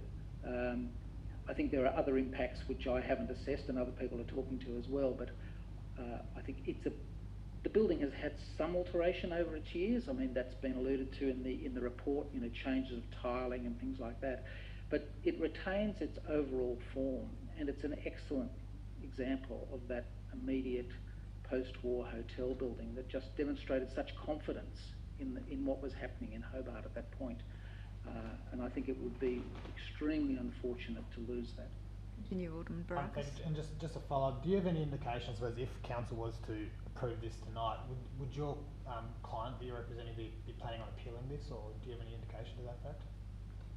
I have had a discussion with my client about what might happen, and I think they would certainly contemplate an appeal of this. Thank you. Further questions of Mr Davies? Councillor Harvey? Mr Davies, could you just describe to me how you think the exterior structure will be affected by this development? So you've got the loss of the roof, but what elements do you see that will be detrimental to the building? And the way I interpret it is it's a gutting of the building, including the roof, and retention of the walls. But I assume the walls would be mostly left original. Is that not your interpret? Do you interpret it differently? Now, I understand that basically the walls of the building would remain. Probably, look, I'm not exactly sure from the application how far the demolition goes. I know there's a complete reworking of the interior of the building. I guess those things happen from time to time. I haven't had the opportunity to go through the building, so I've really focused on the external form and its role in the cove as a spatial element rather than the actual detail of the internal fabric. I think retaining a roof form there and not having a raised deck that is activated with people at the edge is a fundamental shift in how the building operates in the cove. Its traditional operation is at ground level with some use of the upper floor, not of a roof deck. And I think the introduction of roof decks to buildings, and I know this isn't heritage listed at the moment, but the introduction of a roof deck completely changes the typology and the relationship of it to the buildings around it, which are heritage listed. So I think that would be an extremely unfortunate action for the heritage values of the cove. Further questions? If there are no further questions, thanks Mr Davies, and we'll... thank you very much. Thank you, and we'll go to the Urbis Proprietary Limited applicant, or on behalf of the applicant. So Chris Malale, sorry Chris, I don't know what your last name is, I can't read it, sorry. And Yvette Nielsen, I can read that. Yeah. It's the way I always say it, it's Flemish. It's Malaloo. So if you say Honolulu and then Malaloo, you'll get the ring to it. Thank you. Sorry about that. No, that's all right. Thank you, Deputy Lord Mayor. Well, first of all, I want to introduce myself. We're obviously not Urbis. We're an Australian venue company, and my colleagues are who's the lead development manager within the organisation. I head up business development for AVC, and that's buying new pubs, renovating, renovating our existing portfolio, or what we do like to do is work with heritage buildings and restore heritage buildings within our portfolio or new assets. As a step back, just a little bit of history of who we are. The business is only 7 years old, but we have nearly 200 venues around Australia and New Zealand, a very diversified mix of portfolios, but a food-led business in that we'd lead to be the #1 food and beverage operator in Australia. And we do that with an incredible technology stack, which we've developed over in-house and with our external partners over the last 5 or 6 years, that allows the individual businesses to operate under what we call the local first philosophy. So the individual venue manager and the individual head chef of each premises, that's their own business to run. They can operate it and serve their menu and their customers. They have a charity partner under each venue. We have a national charity partner as well, but they run their business the way they see fit for their local market. And the ABC business, as it stands, sits behind the scenes. We're just there to support the local operators. So that's a very important aspect of our business, which is very unique, I think, in the hospitality market in Australia, is that we don't run a brand, we don't have a big push of certain products. We are really driven by supporting the local operator to make sure that the local market, whether it's in Airlie Beach at the Jubilee Hotel or the Globe in WA, that local food selection or local drink selection is really to the fore, and local wineries as well.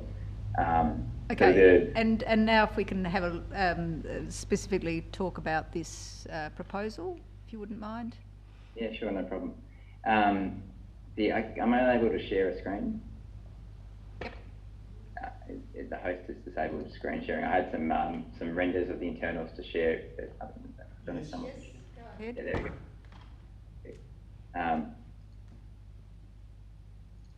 There we go. Is that coming through? Yep. Yes.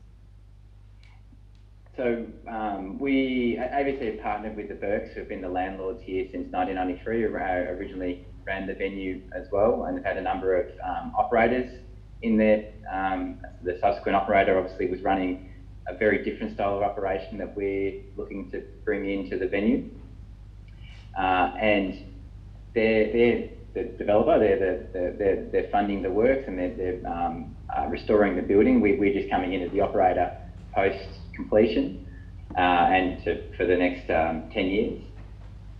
What we thought about with the building and the design we were bringing into the Telegraph is to really restore the built form and bring an offer internally that's truly representative of the site and the area and the precincts, the heritage value of the precincts. And what I just want to run through, this is not part of our package, but I think we circulated afterwards, is the look and feel for the interiors of what we're tracking. I also want to make one important point. We've engaged extensively with the City of Hobart, with the heritage team and with the planners, and the level ground floor and level 1 works that don't require a planning permit. The planning permit is purely for the rooftop on this basis, but irrespective, I thought I'd show the views of what it looks like internally. Okay, good. So this is walking in to the left, so we're restoring the room at the moment. The kitchen sat on the right-hand side, and we're proposing to demolish that and put some bathrooms there and restore a fireplace. Some lovely timbers and really warmth through the room.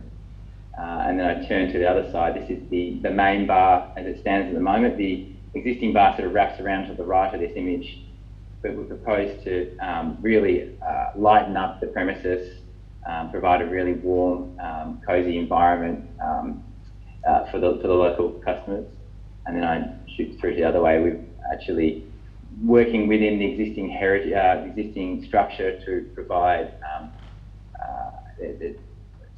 that holds up the building and set the bar back in the corner. So it's a very different open proposition than what is currently what was previously on foot in the ground floor bar. And it's very beautiful design. Mitchell & Eads, sort of a global design company that are based out of Melbourne, but they've provided incredible design which sort of reflects the heritage of the building, and they talk to the original Telegraph that was here as well. And then stepping upstairs, this is the arrival as you come up the stairs into the first floor dining room. And this is really about being warm and cosy and beautiful wines and meats. And it's this fantastic function room / dining room that we really want to bring into the premises. That's great. Now, I'm just conscious of time, so would you like to address some of the concerns that we've heard this evening, please?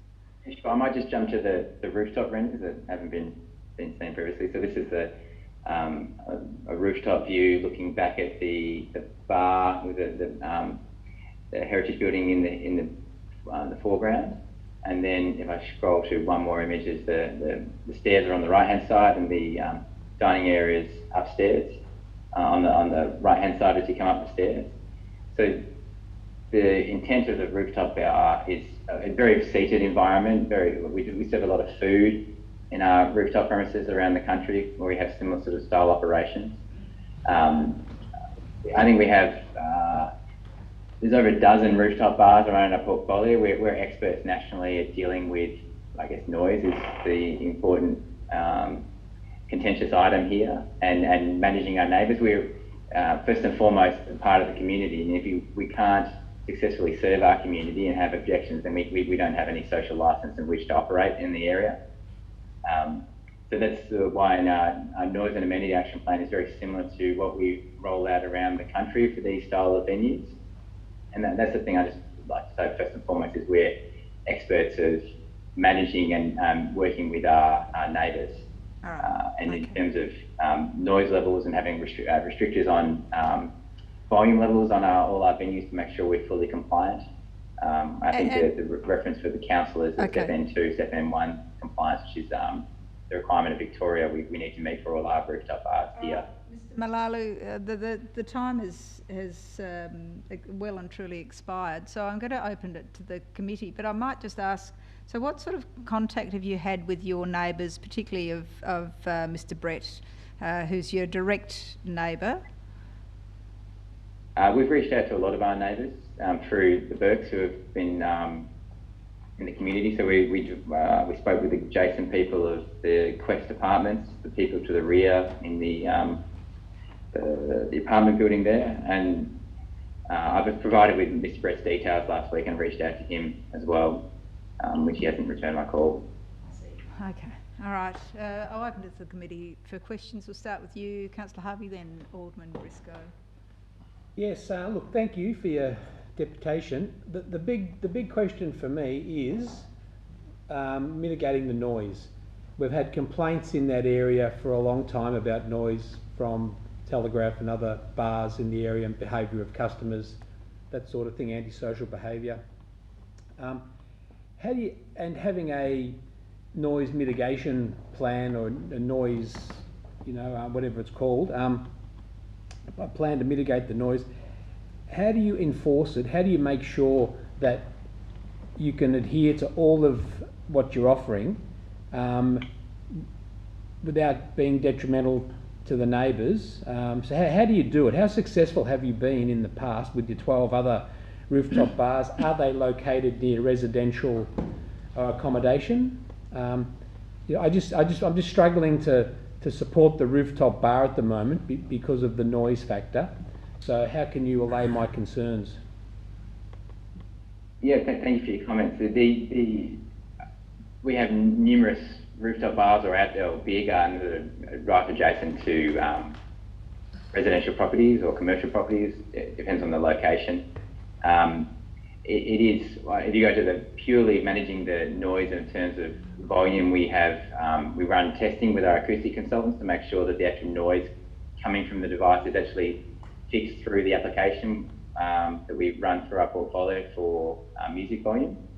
So to ensure that it can't be, that one of the risks of these style of venues is that the operator on site just goes inside to the DJ rack and just turns up the volume. But we control it all through an electronic app. It means that the sound is restricted to the applicable levels. We also have noise monitors on a lot of our sites where it's particularly close to adjacent residential premises to make sure that, well, first and foremost, if we ever get a complaint, we can say, well, based on our information, we're fully compliant over that 24-hour period when there was a complaint in place.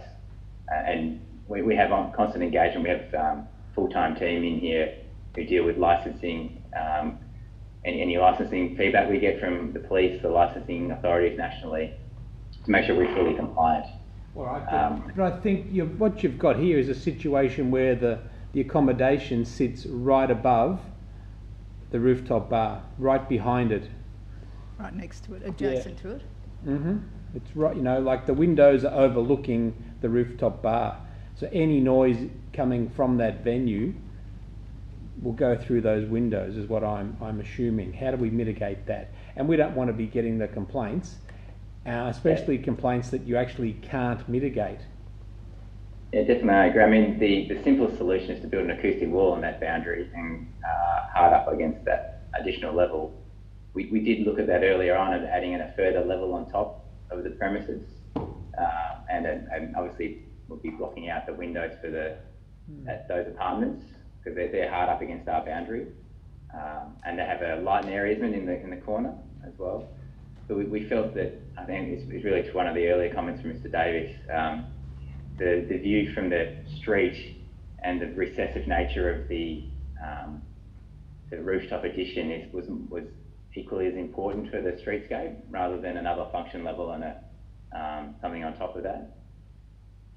So the easiest way to deal with the acoustics on sites where we're immediately adjacent to is an acoustic barrier. But the downside for Mr. Brett on that is that his apartments would lose their view. And we do that. We do acoustic barriers on a number of rooftop bars with direct adjacencies.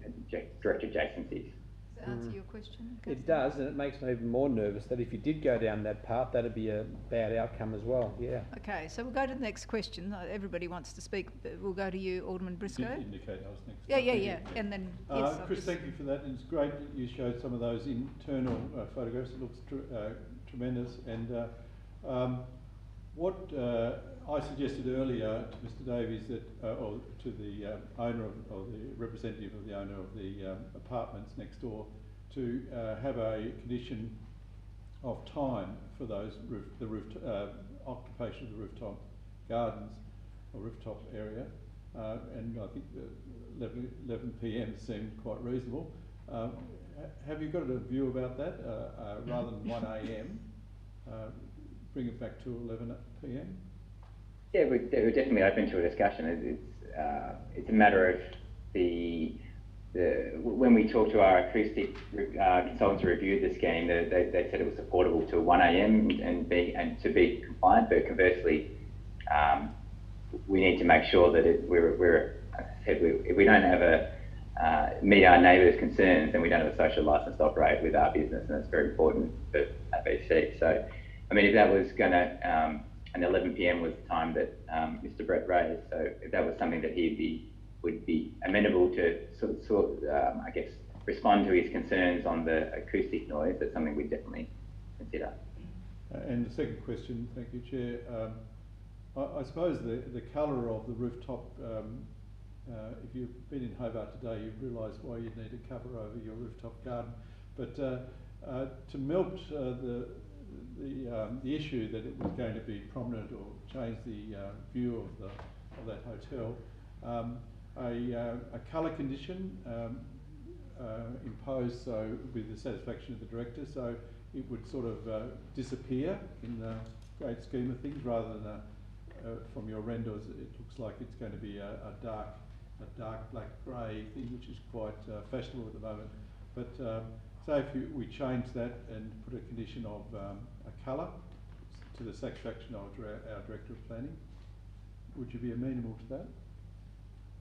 Yeah, I mean, we've no issue to look at the colour. We've with the architect's field office, we actually modelled a number of different ways to minimise the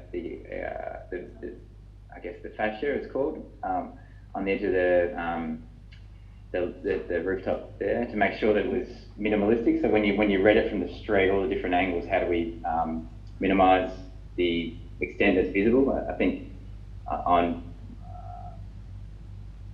which section it is on drawing, which is A224J, in terms of setting everything back from the street and minimising the leading edge of the design. I think that's probably more important than the colour, because if you could do a box gutter which is 600 high, so you'd read a really big structure. So what we seek to do was minimise that extent so it's visible from the street. So when you're walking around, you actually only see the leading edge. I don't necessarily think it's the colour that would be. You could paint it white, but it's still as visible as a black piece as well. Yeah, well, I suppose the colour is determined by the director, or samples of the colour would be provided, and the director makes that decision, not us. Thanks for that, Chris.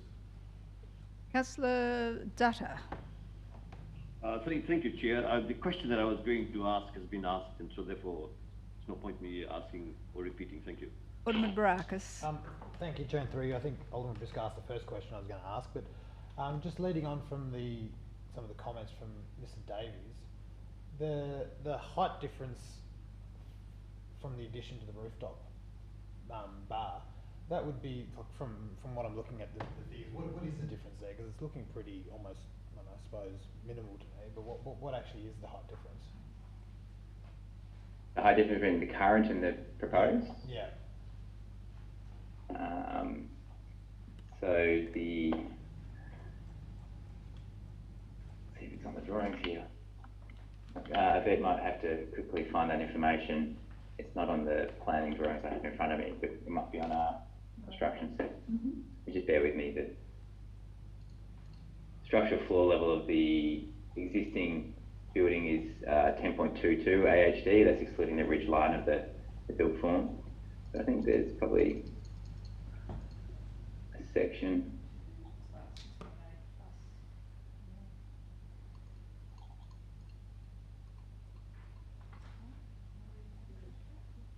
There you go. So there's a section through there. You refer to A300E in the planning permit set.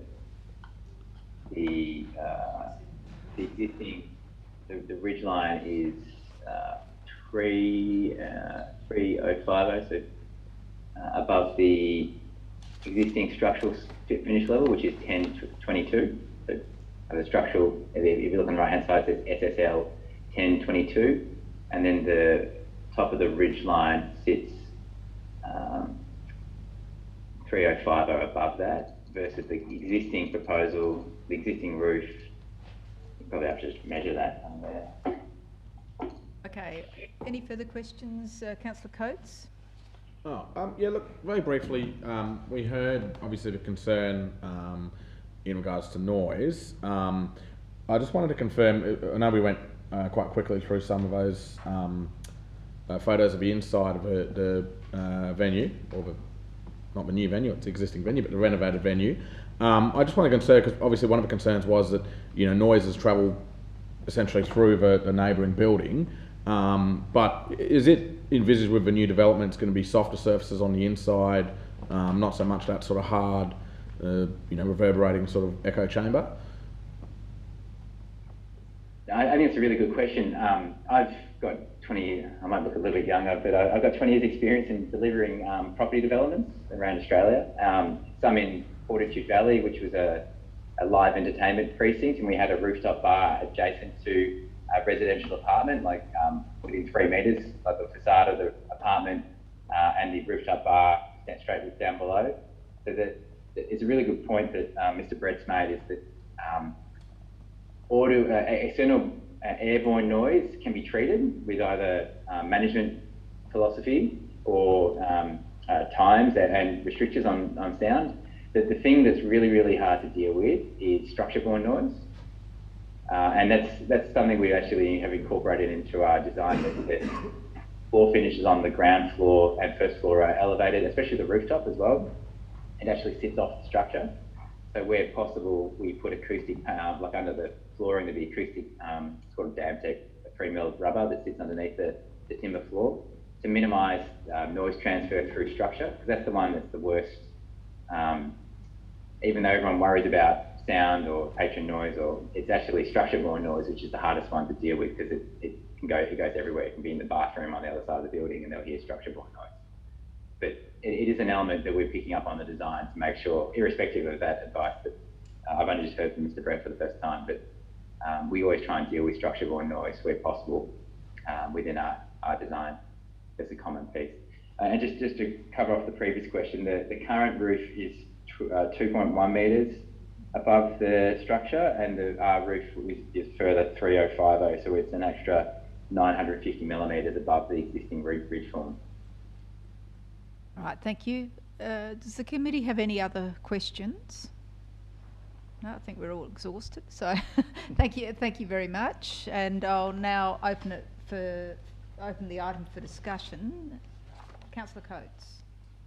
Look, thank you. I think it's a very interesting development we've got in front of us. I'll foreshadow a motion for approval. I mean, I think in this instance we've had the It's recommended for approval. Yeah, so I support the officers, but you know, I think what we're seeing here is the officers have done the right thing. They've assessed the application. It's reasonably clear that a lot of the design elements will be of benefit. I mean, you know, we all know what the Telegraph Hotel as it was trading was like. I mean, this, to my reading, will get a lot of that sort of activity off the street, and it's going to be a different style of venue. I think it potentially can be a good addition to Hobart. I guess the big fear is what we've heard, which is around noise. And look, as I'm reading the condition that was provided to us that we received, it to me seems pretty strict. You know, it talks about, one of the items specifically says the management plan has to be,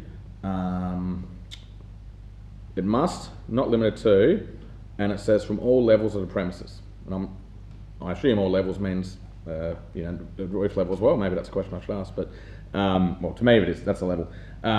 So, you know, it includes measures to ensure the noise limits are complied with, and it, you know, there's obviously then record keeping and actions that also must be undertaken as part of that. So, look, I'm reasonably comfortable that the officers have done it correctly, but that they've also included with this condition extra protections. And look, if I ran a accommodation business, I would have a lot of fear as well. You know, it is clearly a risk, but we have to sort of also understand that that area is an entertainment precinct. I mean, this building already is used in this way. You know, next door to it in the neighbouring building where the apartments are, we've got the Gold Bar that's open till 1 AM in the morning. Across the road, we've got nightclubs. You know, that is an area that is an entertainment precinct, and that adds value to that area. You know, people want to live there, be there, go there because of that. I guess the big fear is, does the opening up of that extra space, you know, ultimately reduce the amenity of the neighbours to such an extent that it's not fair?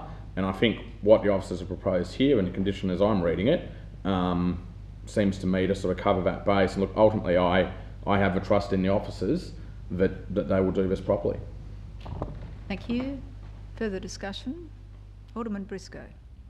Look, I suppose the attraction for the applicant who addressed us just a moment ago is that it's a fantastic site and an unutilised area on top of the roof.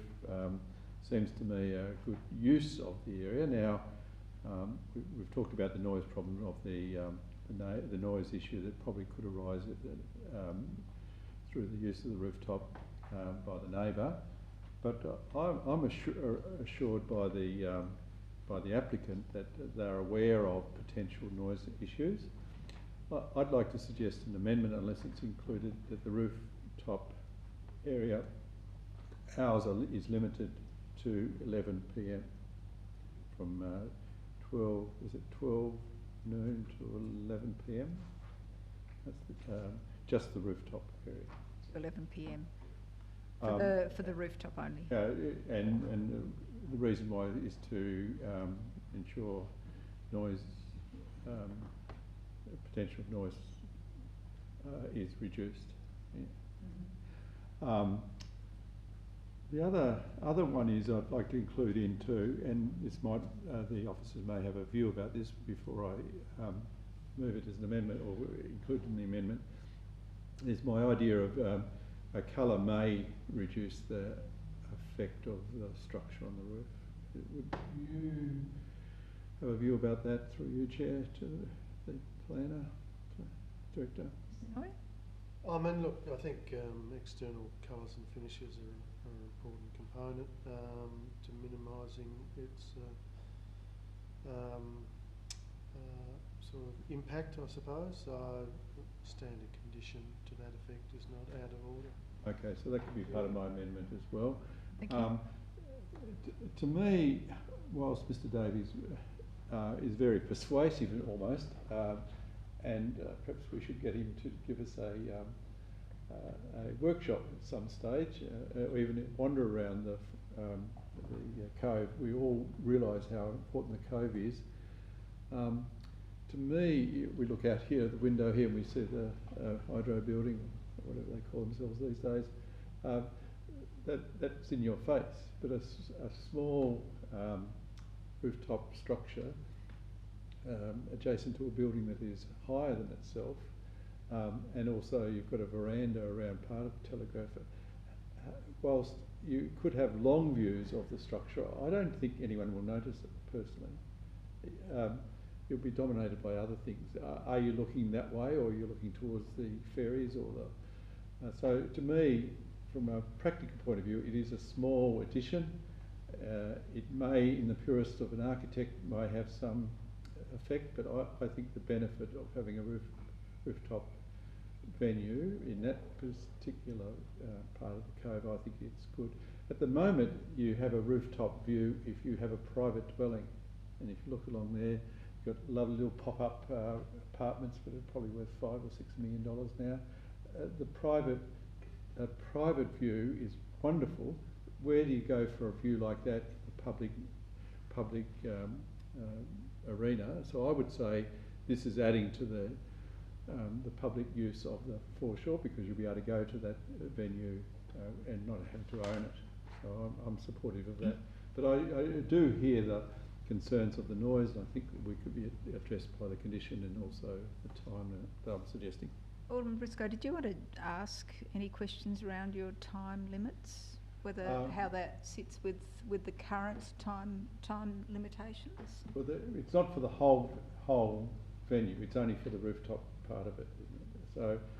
So, can you see any problem through you? I'll take up the chair's suggestion, having an 11 p.m. Limit. Well, I don't. If I stand corrected, but I don't think it's tantamount to refusal, Chair. So it's perfectly within order, I would have thought, to impose such a condition if that was the view of the elected members. See that in a moment, I suppose. Thank you. Councillor Harvey. Thanks, Chair. Through you to the director, who may know, and if not, we'll go to the proponent. Is there any proposal for al fresco dining? Because I imagine whenever I've gone past the Telegraph of an evening, the noise that I've always heard has been in the drinking, the outdoor drinking, so on the street. So I'm wondering if there's a proposal here, and I might direct it to the proponent. Is there an expectation that you'll be having tables on the street where people will be drinking, or is it purely a restaurant focus and you won't be utilising the al fresco area on the street? There'd be proposed to be an external licensed area, which is seating. It's there'd be dining on the street. I wouldn't call it drinking on the street, but dining on the street in terms of the external licensed area, as previously. Not as previously, because that was a very different offer, but there would be external seating as proposed. As a secondary application, right? Correct, yeah. As per the previous one. They've got an existing. Well, they've had an existing account license. So through you, Chair, to the director, when we used to get complaints from the Telegraph via the hotels in the area, were they complaining about, and I know there's internal noise issues, we've heard, were the noise issues associated with the outdoor drinking mostly?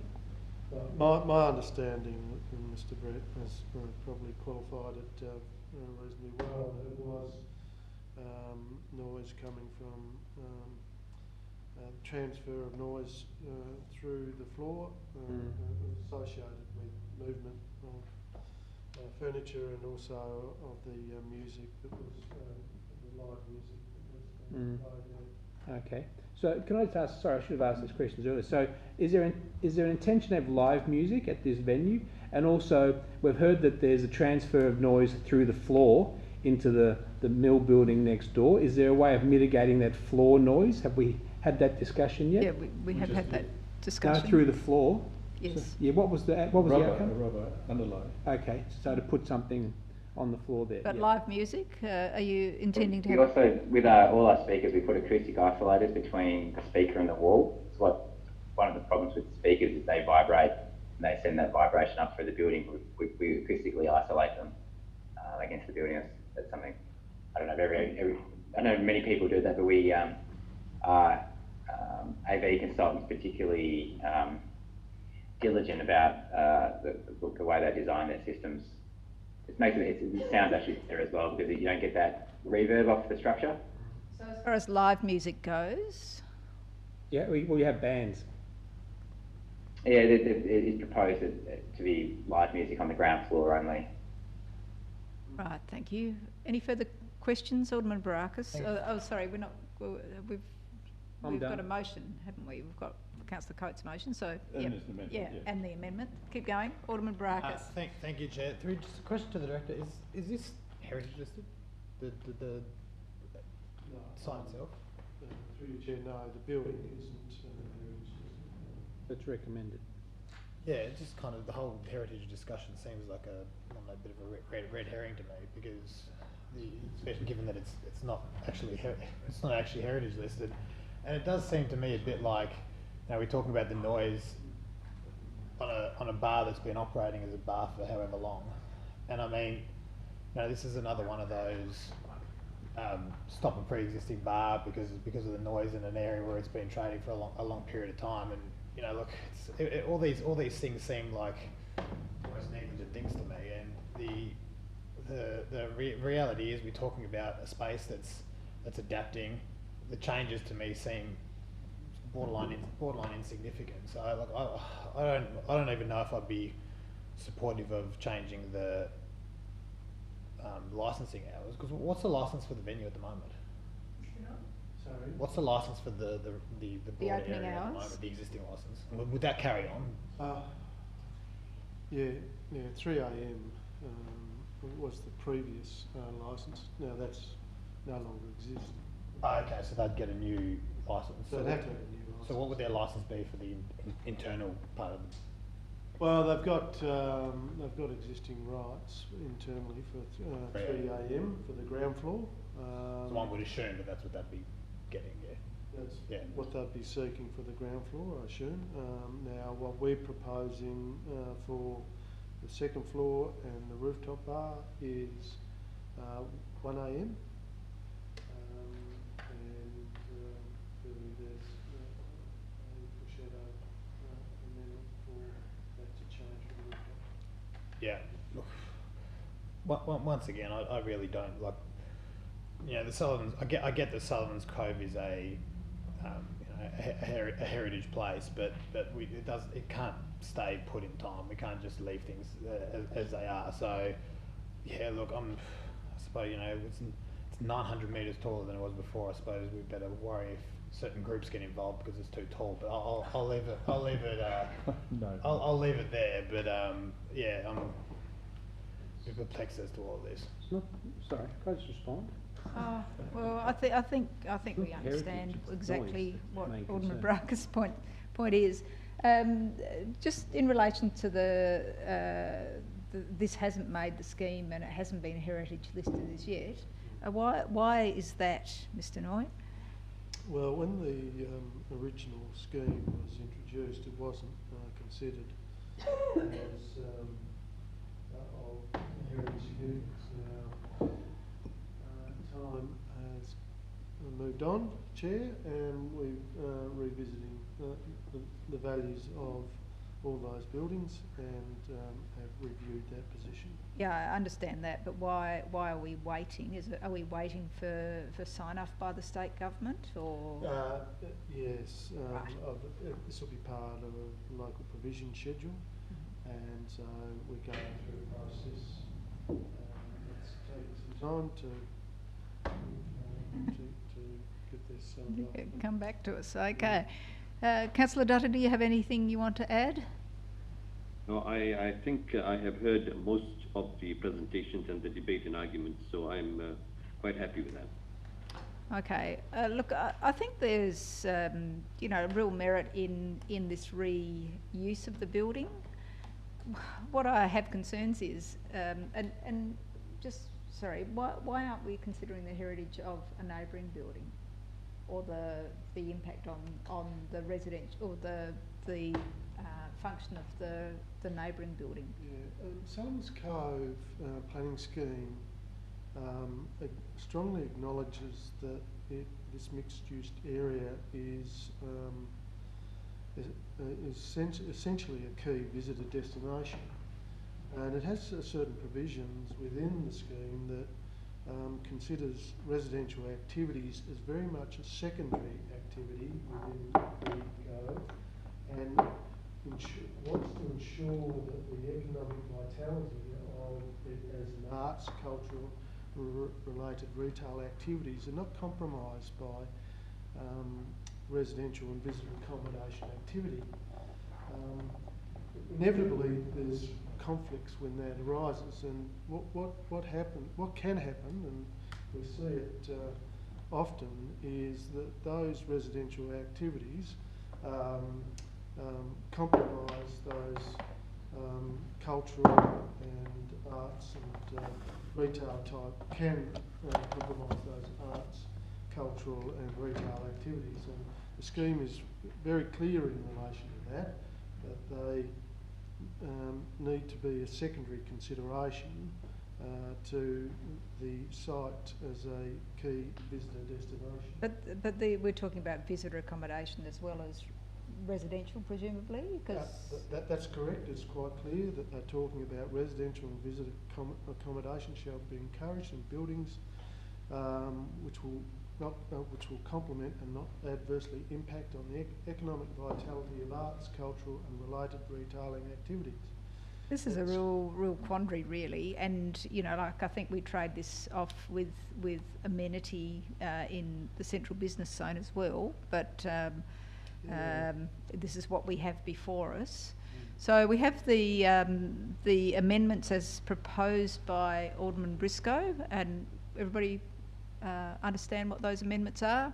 Yep. Okay. I just want to clarify. So I don't know. So the proposal before it's amended before us is the officer's recommendation is to, because you said it was currently allowed till 3 a.m, but the officer's recommendation is to 1 a.m. The current 3 a.m.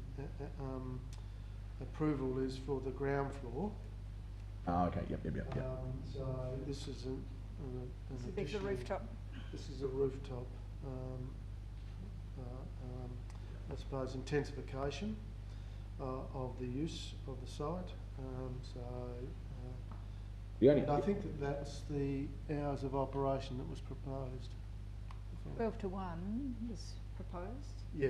As opposed to 12 to 11. The only other question I had is, the amendment that's, the proposed condition before us in regards to the noise and the noise management plan, when they put a noise management plan, can part of that be to look at the hours of operation? No, I don't think. Or do we need to do it as a condition? Well, I don't think it's necessarily intended to change the hours of operation as specified within the conditions of approval. I don't think that's the intent of that condition necessarily. So is that condition part of the original motion that you moved, Alderman Barakis, with the noise mitigation? Oh, sorry, Councillor Coates going around in circles. Yeah, and I think, I mean, if I read it right, it says here that the applicants have accepted it, so it's proposed by the officers. So as I understood it... The noise condition. Yes. Yeah. So as I understood it, there was a proposal that was assessed that was recommended for approval. In regards to noise, concerns were raised in regards to noise. The officers then proposed a condition which the applicant agreed to. So as far as I read it, it was a good process was followed to get to where we are. I guess my concern is doing this, do the officers have the ability to say, look, when we're doing our noise impact assessment, the way to mitigate it might be to adjust the hours on the top of the roof, or do we need to do it here by this way? I mean, to my mind, we'd want to give the officers the flexibility. Yeah, I think we've heard, through you, Chair, we've heard Does that make sense? from the applicant, and we've also from one of the representatives, and they seem to be amenable to 11 p.m. So I think we could go for it. Should go for it. Okay. Through the Chair, I just need to clarify my response to that question from Councillor Briscoe, if I may. I'll just quickly, I was just going to add. Quickly, and just very we're going to because put the motion. if we're trying to find a compromise position and it isn't. If the rooftop bar is approved, would certainly be appealing because the privacy situation hasn't been taken into consideration. I've had an opportunity to communicate with my business partner, and privacy is much to do with this issue as noise. So I just wanted to clarify that we probably won't agree to the 11 p.m. closure and will appeal if there's any. All right, thank you for making that clear. All right, I'm going to put the amendments now that Alderman Briscoe has moved. I'll put that. Those in favour? Aye. Aye. Those against? A show of hands, those in favour of the amendments? Alderman Briscoe, Councillor Harvey, Councillor Dufferin, Deputy Lord Mayor. Those against? Alderman Brooks and Councillor Coates. The amendments are carried. They become part of the substantive motion as moved by Councillor Coates. I'll put that. Those in favour? Aye. Those against? No. Show of hands? So that, It's for the substantive. yeah, Yes. we've got to be careful here. We're all going to. So, those in favour? Alderman Briscoe, Alderman Brackus, Councillor Coates, Councillor Harvey, Those against? Deputy Lord Mayor and Councillor Dufferin. That's an interesting split, isn't it? The motion as amended is approved, and that is a final decision that doesn't go to full council. So thank you. Moving on, we've only got a few things. Are you happy to push on? We You need 5-minute break? Yeah, fine. Okay. See you back here at 7:25. Oh, really going to get somebody.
got Councillor Dutta back, or has he left the building?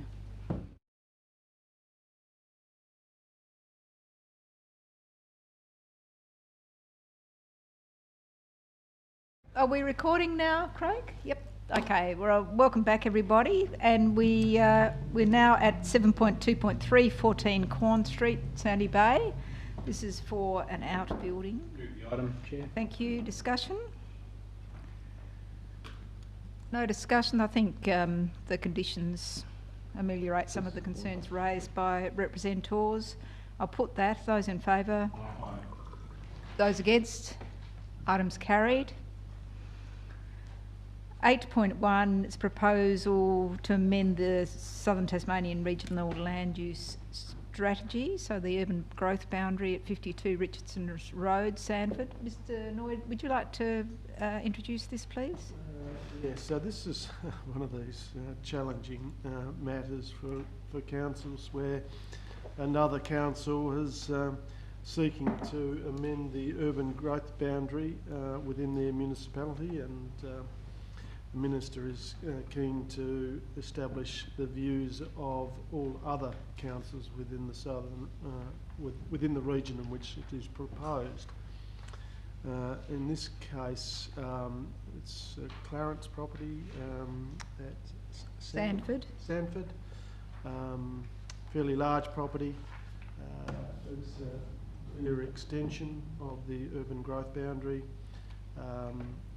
Their own council officers did not support it, however, for a number of reasons, and they are outlined. If I just can get to it, number of grounds on which the officers felt they could not support it, and we support their position. Understand that elected members may have an alternative view. Okay, thank you. Discussion, or can I have somebody? Councillor Harvey. Chair, look, I'm happy to support the officer's recommendation for refusal, and I couldn't scroll fast enough through the minutes to find the.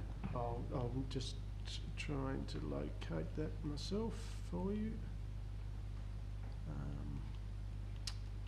I did have it here earlier on. Okay, any further comments?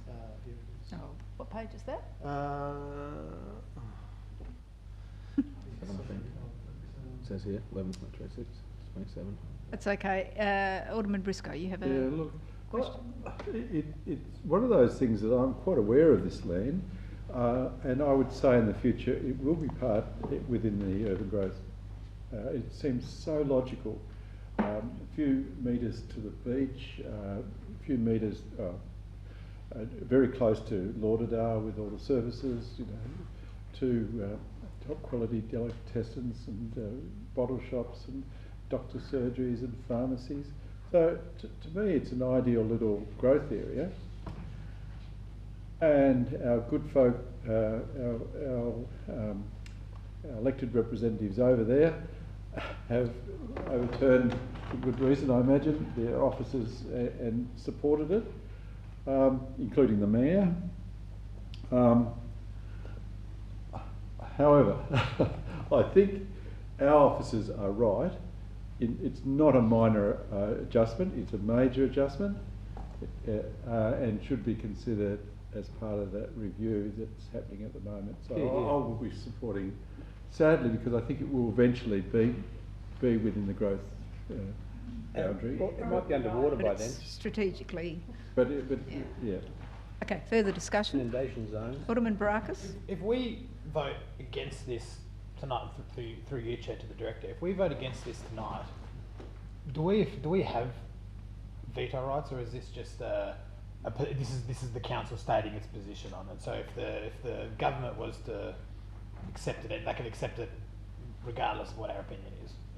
That's my understanding, Chair, that they're seeking our views at this point in time, and the Minister may choose not to agree with our views. Any further discussion? Yes, sorry, Chair.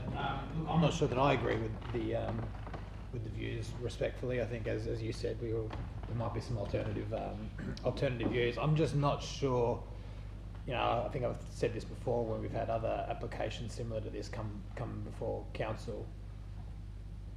We need to be careful telling other councils what they should be doing in their area. We've got an application for a large number of dwellings that we objectively need in southern Tasmania. And the Clarence Council, the majority of the Clarence Council, and it's interesting to see who voted for it and who voted against it, but the reality is the majority of that council have voted that, you know, that this is something that they want and this is something that they're supporting. So I'm just think we need to be careful getting off on telling other municipalities what they should and shouldn't be doing, because I'm not sure that we'd appreciate the same happening if the shoe was on the other foot. So I won't be supporting that, and I'd foreshadow an alternative motion that we do support the what's being proposed. Thank you. Councillor Coates, do you have something to say? Oh, I think Councillor Dutta? I do, but I think... Councillor Dutta? Thank you, Chair. Just a point of clarification. If we vote for this motion as recommended by staff, will we then be telling them what to do? Is that the other council has been suggested or stated?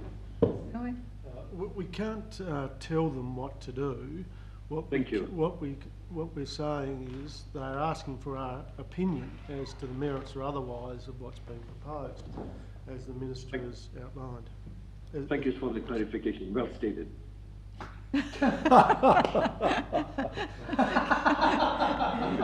Councillor Coates? Look, thank you. I have a question to begin with, and then I guess I'll talk to the substantive motion. But the first question is, and this is to clarify if my memory is correct, but my memory was when we had a similar scenario with, I think it was Brighton City Council, ultimately the position that this council took was that we don't have a position. Is my recollection correct? Yes, that was correct so far as that application, that proposal was concerned. As you know, I'm in US, there might have been others. That's the only one I can think of in my time, at least. And we, as a council, we decided not to have a position rather than having a position either way, is my recollection. Yep. That's correct. On others, we've supported. Yeah. So, I guess, look, it is interesting pages if you want to read them, 27, 28, 29 when it goes through. Obviously, it's hard when you read just minutes because you don't necessarily get the information that they had access to at the time. On 29, and look, this might be me, if you like, being a member of the younger generation, but, you know, one of the key reasons is they've given 3 formal reasons for their decision. One of them talks about the need for residential land, and it talks about the fact that this parcel is very likely to be part of the expansion of the urban growth boundary in any case. But the one that interests me actually is number 3. So one of their formal reasons for decision was actually increasing the access to the Niagara Trail network. You know, and I think we do need to look at ultimately why did they decide to go against their officer's recommendation. And you know, I think if we're opening up access to trail networks, that's not necessarily a bad thing. I mean, ultimately, we want a greater Hobart where people can actually get out and enjoy the environment, and you know, be able to access areas such as this. So, look, I'm inclined to, you know, in the first instance, always to assume that the other councils have done the right thing. They've got all the evidence and they've made a decision and they've made a balanced decision. So, I'd be inclined to support the decision that Clarence Council has made in this instance, and not support the officer's recommendation. That said, look, I'll put it out there for terms of discussion that perhaps this is an area where we might decide as a council not to provide an opinion. Will you move a foreshadowed motion? I could I'm happy to foreshadow that motion if the motion to support Clarence fails. I'll drop that. If that makes sense. We're not supporting Clarence. We're voting against the recommendation from Clarence. They support the... Not supporting this motion, you mean? Yes, does that make sense? Yeah. Okay. All right, thank you. Any further discussion? No?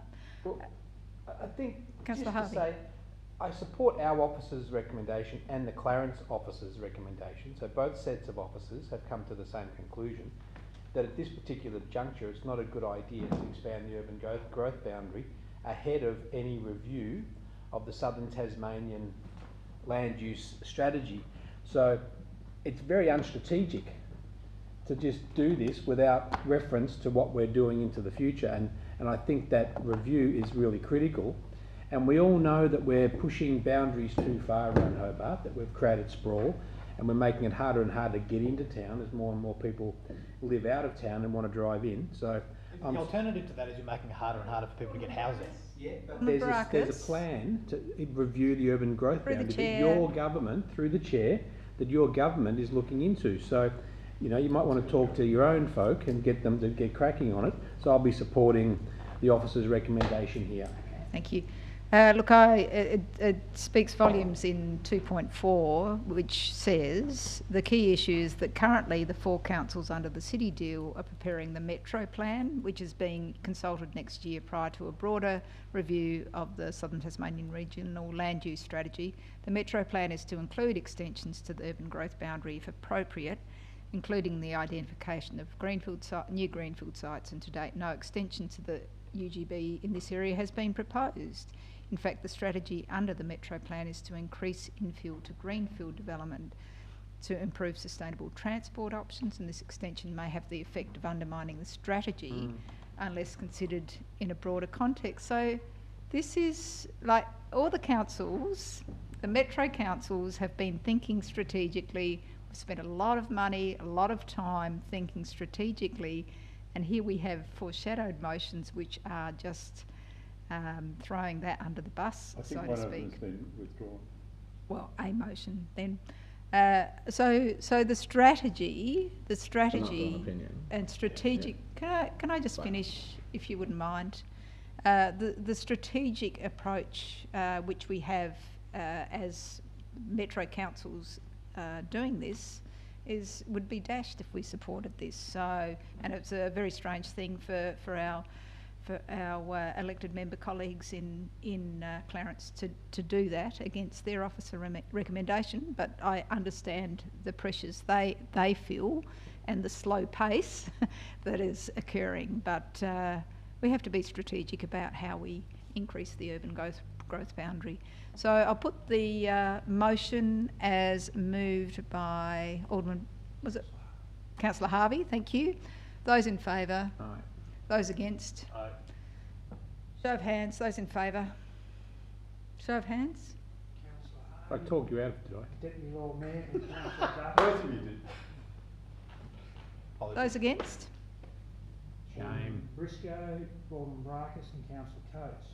The motion is lost. The foreshadowed motion, Councillor Coates. Look, I'd like to move a motion that we don't proffer an opinion as to this extension to the urban growth boundary.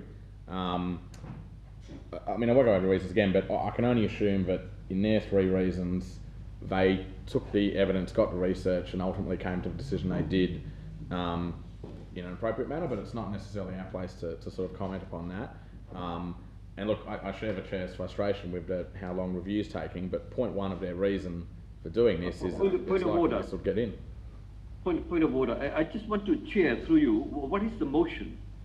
Because I'm struggling to know what the motion is. Yeah, so what's your motion exactly? Neither support nor endorse, to neither support nor reject the Clarence Council's position. So no position, take no position. Take no position. Bearing in mind that this does go to full council, this one actually goes to full council for consideration. So your understanding of that, Councillor Dutta? Yes, thank you. No, I thought there should have been a motion before you start speaking on the motion. I didn't know what the motion was, that's all. Thanks for the clarification. Okay. All right, further discussion? Look, just very, look, I did change my mind there, and mainly because really to be consistent by having no opinion, we're not taking the role of the Clarence City councillors or council, because the council over there have made a decision. By saying we object to something that Clarence Council have agreed to is very arrogant in a way, because the elected members over the river have determined to have a position, and why should we? Now, I said earlier that I do believe there is merit in rejecting the urban growth boundary, but I'm not a Clarence City Council alderman. I'm a Hobart City Council alderman. Okay, come on, just keep going, I think, Alderman Briscoe. I think it's sort of saying, and I'm always worried about that we're the big brother and we know all knowledge, and I think we should support our colleagues over the river by not having an opinion. Thank you. So Alderman Barakis is next, and then I'll get to you, Councillor Harvey. Just a question first up, and I do have some other points, but there was a bit of back and forth just earlier about whether we were proffering our opinion or whether we were being asked for our views. So it's true that we're being asked for our views on this. Are we being asked for it because Clarence Council would so sincerely like to know what Hobart Council's views are, or are we being asked because that's part of the process that they're required to undertake? Already been answered, but... Yeah, they're not asking us for the goodness, from the goodness of their heart. They're asking us because they're required to by the Minister. So the Minister requires it. So, your Minister. Yeah. So our Minister. It's all our Minister. Our Minister. Yeah, look, Chair, I agree wholeheartedly with what Alderman Briscoe said. You know, it's. I think if we want other councils to respect our sovereignty when we're making decisions, we should respect that of other councils. We couldn't possibly know the peculiarities of what's going on in their local neck of the woods and how they came to their decision or what happened in their debate, but that is ultimately their neck of the woods. And part of the reason I dropped my foreshadowed motion and supporting Councillor Coates is because I think that is a more consistent approach. It's not in our neck of the woods. We don't have an opinion. And look, shock horror, there's a council across the river that's actually supporting more housing in their municipality. I get that I get that we talk about infill housing and we want more infill housing rather than more urban sprawl, but to put that argument and to be consistent in that, we'd actually need to be approving and supporting more infill housing, but we're not doing that. So look, I would wholeheartedly support this, and I hope that the motion being moved by Councillor Coates gets through in Council next week. Thank you. Okay. Any further discussion? Oh, Councillor Harvey? I wholeheartedly suggest you put the motion. All right. On that note, I'll put the motion that's moved by Councillor Coates. Those in favour? Aye. Those against? No. Show of hands. Those in favour? Alderman Briscoe, Alderman Barakis, Councillor Coates. Those against? Councillor Harvey, Deputy Lord Mayor, and Councillor Dutton. Okay, the motion is lost, and so we'll just go with the original report to the council. With no recommendation. Well, as the original report goes. It wasn't endorsed by committee, so there's no recommendation. Excuse me, I'm just asking people who know. Oh, we know, because we've been here for a few years. Sorry, the question was? The question is, what is the motion that goes, is it the report that goes up to council? Oh, so, yeah, it's the attachment. It's the attachment, yeah. With no recommendation. Oh, no recommendation. Okay, all right, thank you. I know, but I don't know. Thank you. Sorry, I don't mean any disrespect to Alderman Briscoe. No, didn't sound like item 88.2. There's another proposal to amend the growth strategy. Perhaps we should have the same motion. So we have the motion before us, and the motion is suggested to support this. What do you want to do? I'll happily move that motion. You're going to move that motion? Yeah. Alderman Barakis. Okay. In the interest of consistency, let's just take no opinion. So you want to move the motion for no opinion? Okay. Any discussion on that one? Is that more consistent? Okay, so I'll put the motion that we don't have an opinion on this one as well. Those in favour? Aye. Those against? No. Show of hands. Those in favour? Alderman Briscoe, Councillor Coates. Those against? Oh, God. Councillor Harvey, Deputy Lord Mayor, and Councillor Dutton. I've got an opinion, Chair. I've got an opinion, but... So do you want to support this urban growth change? Well, this Councillor is Harvey? not an urban growth, is it? This is, what's it called? It's a... Oh, the land use changes. Yeah. Yep. So as per the officer's recommendation? Yeah, I'm happy to support the officers, yeah. Okay. And then we'll do it Any again next discussion? No, there's a strategy. Oh, I'm saying you're doing the officer's recommendation. Yes. Yeah. Yep. Those in favour? Aye. Those against? No. Those in favour? Raise your hands. Councillor Harvey, Deputy Lord Mayor, and Councillor Duffer. You just didn't want to win that Those way, did you? against? You had to win differently. Alderman Briscoe, Alderman Brooks and Councillor Coates. Okay, so the motion is lost. There will be no Okay. All right. recommendation. 8.3, monthly Moved. planning statistics. Thank you, Councillor Harvey. Any discussion? No. I'll put that. Those in favour? Aye. Those against? Items carried. 8.4 is monthly building statistics. Yeah, I'll move that too. Yep. Thank you. Discussion? No discussion. I'll put that. Those in favour? Aye. Those against? Items carried. The 8.5 is the delegated decision report. Move that. Thank you, Councillor Harvey. Those in favour? Aye. Those against? Items carried. 8.6 is the city planning advertising report. And Ms Aby, is there anything of note there? There is actually, Chair, on page 497, there's an application for 87 to 91 Campbell Street. That's an application by the Department of Community Services for youth housing, which has been described as providing youth with skills to be learn how to pay rent, learn how to become a good neighbour, and allow them to transition properly into the community. So it's similar to the Trinity model by the sounds of it. Yep. Okay. Which was in the paper the other day. Yes. Which unlikely to come to us. It is will coming. come to you. I'm expecting possibly on the last round, either on the next round or the last round. That'll have. What do you mean it won't come to us? 87 to 91 Campbell Street, isn't Yeah. it? Yeah. It does say proposed delegation.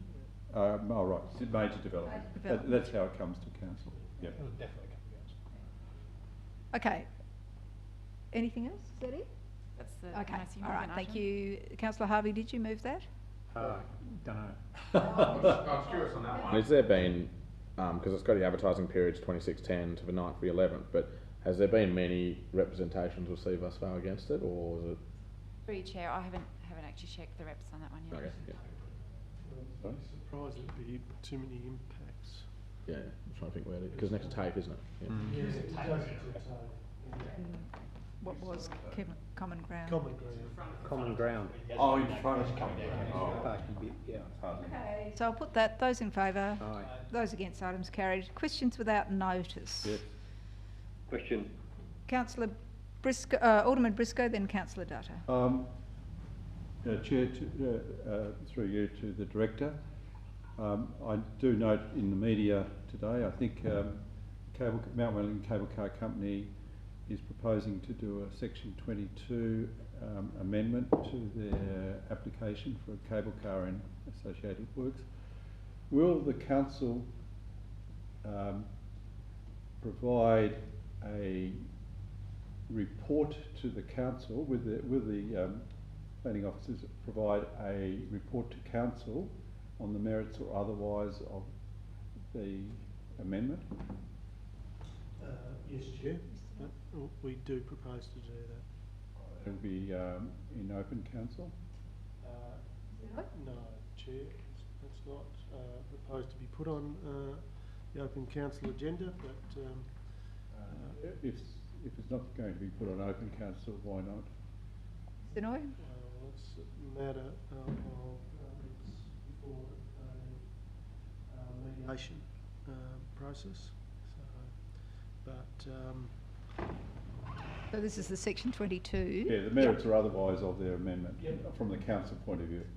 Right. That's right, Chair. Okay. We'll go towards go before council in a closed session. That's correct. Right. Okay. Thank you. Is that likely to be next week or? No, it's likely to be prior. We hope to have it prior to Christmas. Chair. Thank you. Councillor Dutta. Thank you, Chair.